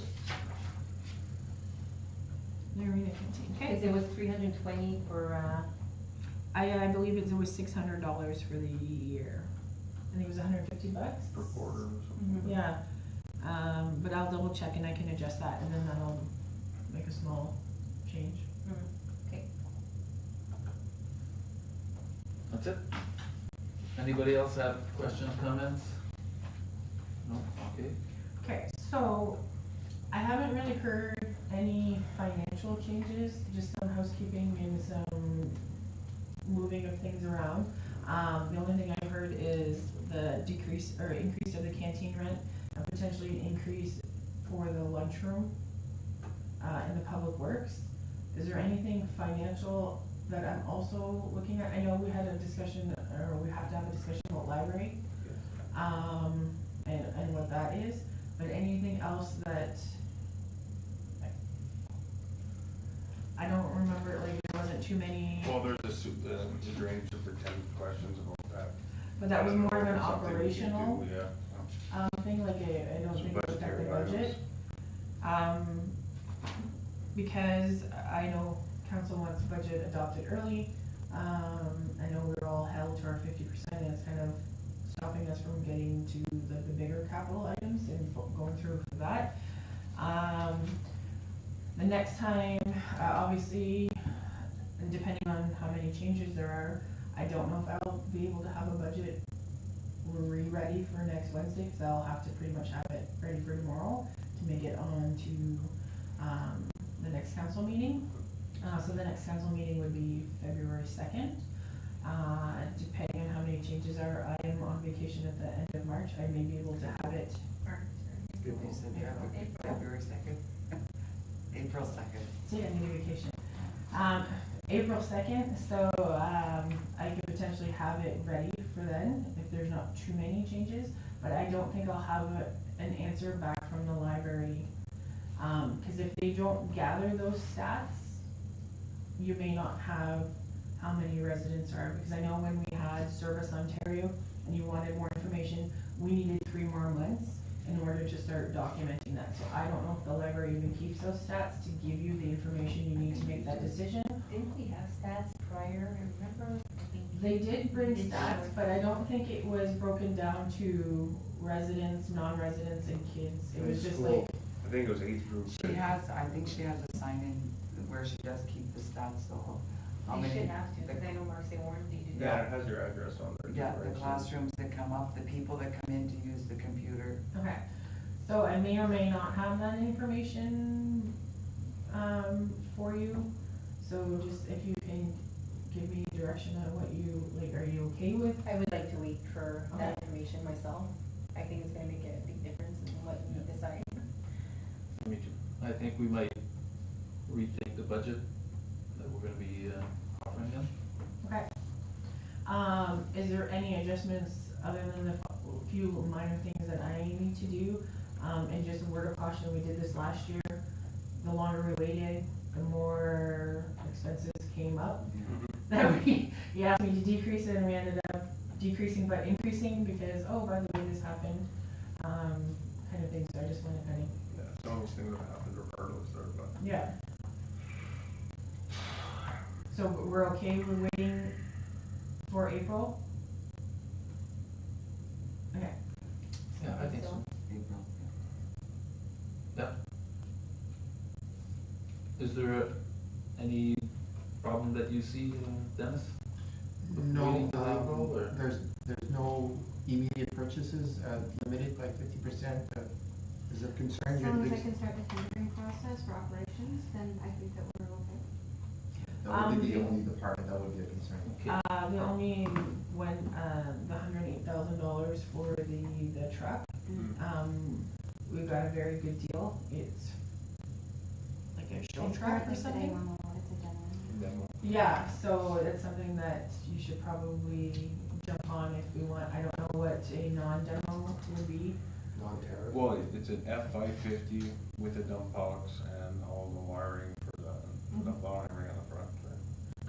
Can we just 6.7 accept, liter four-wheel drive. can we just accept to have that? I would recommend at our next council meeting, we pass a resolution Yeah. to approve that, just like we did for the other ones, because our bylaw does say that capital is not, approved until it's council, so I would suggest that be passed at the next council meeting, which is next Wednesday, so. And then that would give her the go-ahead to purchase that one. Okay, I think, with that, that's the only item that you see a problem with? Yeah, for Okay. Because, yeah, I think the other truck, the trade for the fire, the forest fire truck, I understand that might be one. Like, be some people's priority right now, but at the same time is, if you wanna look at it, honestly, we've been operating without an extra truck for how long now, because of that one we keep dumping money into, and apparently there's more and more issues, even though, that quote last year was, oh, it's good to go, we get another couple of years out of it for sure, and here we are. So, like, we're seeing, like, I would be definitely, that trade for me is like back burner if we're purchasing this truck right now. Like, not something I see as big of a priority, in my opinion. So you're suggesting that the $87,000 that you gave the go-ahead already to be withdrawn? Well, there's a reason why it came up when it came up and how it came up, and it's always, I'm not saying withdraw it, I guess, but I wish we could say that we're spending, one's more of a priority than the other, right? Like, there is a sequence of priority there, and just, it's not how it was presented to us, like, not saying, not how it was brought up to us, like, you know. So are you looking at eliminating it completely from the budget, or are you talking about purchasing it later on in the year? Yeah, like, if you were worried about the 50% right now, I understand it's a different department, but the way you guys are doing your trade, because it's coming out of your budget, and so is this other vehicle, right? So They're the- both coming off of your budget, so I know you're still within your 50%, but for the department right now, it's more important for you guys to use your budget towards the F-550 than it is towards the trade deal, right? Yeah, you follow what I'm I'm saying? following what you're saying, but the 50% only applies to operating. Oh, okay. Then I guess- So council, because that's why I was saying recommending passing a resolution approving the capital, and we already passed a resolution for the 87, so as long as you guys agree that 87 is still, we haven't passed it, that comes out on the next one. Okay, this one's gonna, that 87 is gonna be on the next council meeting. As long as you guys still agree that it's gonna happen in 2025, it doesn't matter when they purchase it, whether they purchase it now or in September, as long as you give permission. So that 50% is only on operating. All right. Does that make sense? Yeah. So as long as you're We're okay on with the still same page purchasing now. it in 2025, then We're good. you're good. If you guys are now rethinking that, then that's a different conversation.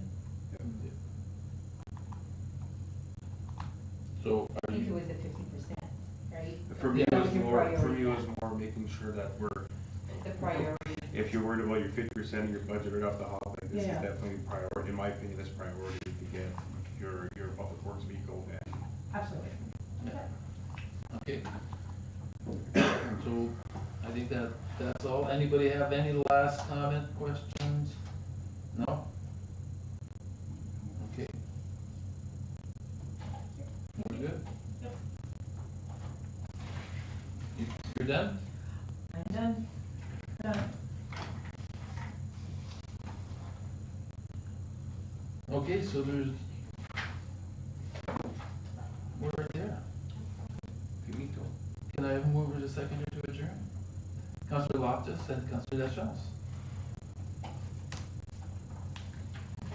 Moved by Councillor Loftus and seconded by Councillor Lachance, be it resolved the council for the corporation of the municipality of St. Charles hereby adjourns the special meeting of council at 8:54 PM on March 12, 2025. All those in favor? Carried. Meeting is adjourned.